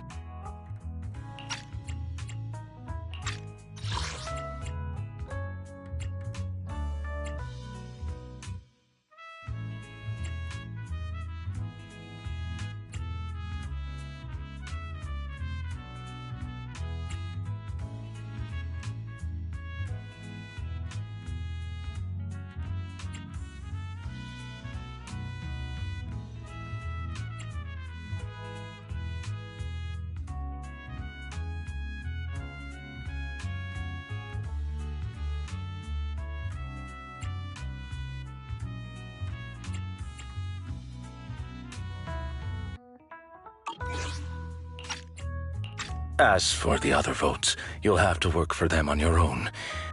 But should you assume office, I hope you take full responsibility for handling all day-to-day matters and lead by example. By sheer happenstance, the mayor has provided you with a copy of his current assignment, the City Waste Sorting and Processing proposal. Old fox. Well, can I request Lord Phaethon's? The mayor imagined you might ask. I have prepared all the necessary documents, and the ceremony expenses will be covered by the mayor as a gift. As long as Master Proxy agrees, we can sign and process the documents immediately. But this matter requires mutual consent and cannot involve coercion, confinement, or one party's lack of consciousness. Stop! I would never do that to Lord Phaethon! Probably. At least not today. As for you, Master Proxies, the mayor has some sense of what you desire. That said, he hopes you might speak with Miss Yixuan first before you decide the timing of that favor.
I did not expect that such a spiritual entity would exist here. It appears this street is a geomantic gem. A spiritual entity? His name is Howl, and I guess you could count him as a neighbor of mine. Is there anything special about him? No, I was simply a bit surprised. It's rare to find such an intelligent individual of this breed. Even huskies can be really smart, like Howl. You're right. Yet, being overly intelligent comes at a price. It must stay here for prolonged periods of time, parted from its owner and unable to move about freely. Both a blessing and a curse. However, it seems quite happy. We've strayed a bit off topic. Since you're back, let's discuss our partnership.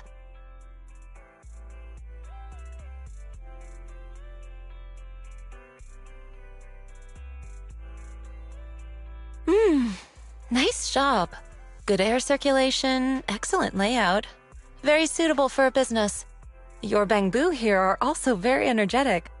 It seems your fortune is good when it comes to wealth. Huh. You even know feng shui? I'm happy to hear that. But who exactly are you? I suppose this is our first official meeting since parting ways in the Hollow. Now that both of you are present, allow me to reintroduce myself. My name is Yi Xuan, a mystic from Yunquei Summit. Mystic? Like those people in movies who can tell your fortune and go around blessing people? This is my first time meeting one in real life. But what's Yunquei Summit? Any details you can give? Just an ordinary sect of the mystic arts. Our disciples travel all across New Eridu and sometimes collaborate with authorities. Currently, I'm affiliated with the Hollow Investigative Association. Right now, however, I'm here to discuss a partnership in the name of the Mayflowers. So, what sort of partnership are we talking about? I have reviewed the documents provided by the Mayflowers. You previously underwent an implant surgery. After recent adjustments, abnormalities occurred. These abnormalities bear resemblance to the craft practiced by us at Yunquei Summit. If you are willing, I can teach you how to better control your abilities. Better control my abilities. That sounds great, but there's no such thing as a free lunch. Since you're willing to teach us your craft, Shifu, you must want something in return, right? That's right. Mayflower will have you join me for some investigations. Looking at my divination results, this will be a complicated and very likely dangerous matter. He's still going over the details, but should have more information for you soon. You can wait until then to decide.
Please, help me check my fortune!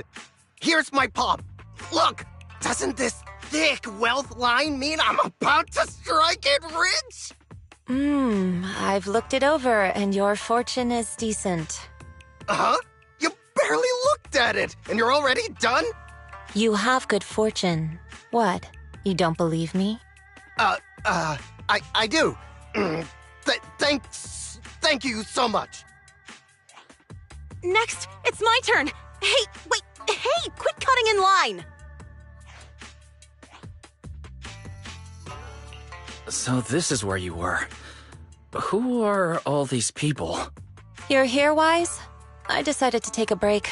I didn't expect so many people to come seeking my divination services. Don't worry, I need no more than a simple spell to solve this matter.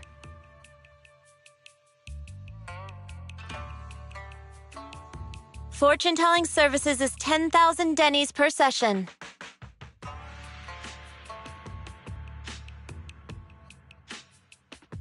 All gone? Good. It seems the Banish Wealth and Desire spell is still effective. Banish Wealth and Desire? That's a spell? This isn't the kind of craft you said you were going to teach us, is it? Our video store has a business license, and we'd get complaints if we charged unfair rates. Of course not. This is just a trick to deal with trouble. I'll take my time showing you the true craft of Yunquai Summit. For now, let's find that shop.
Yishuan Shifu. The store is right up ahead. Yes, this is the place.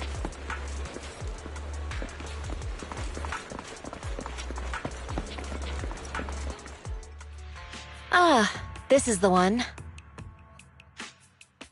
Seems it's closed. Another wasted trip. Not necessarily. 1 second, please.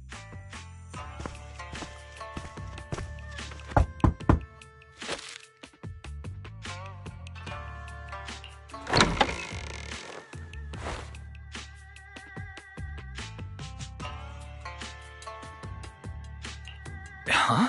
Is there someone inside? Relax. The boss prefers to do business with people they know. They like their peace and quiet, so they rarely open for customers. I'm an old acquaintance and just wanted to retrieve something. What a strange private business.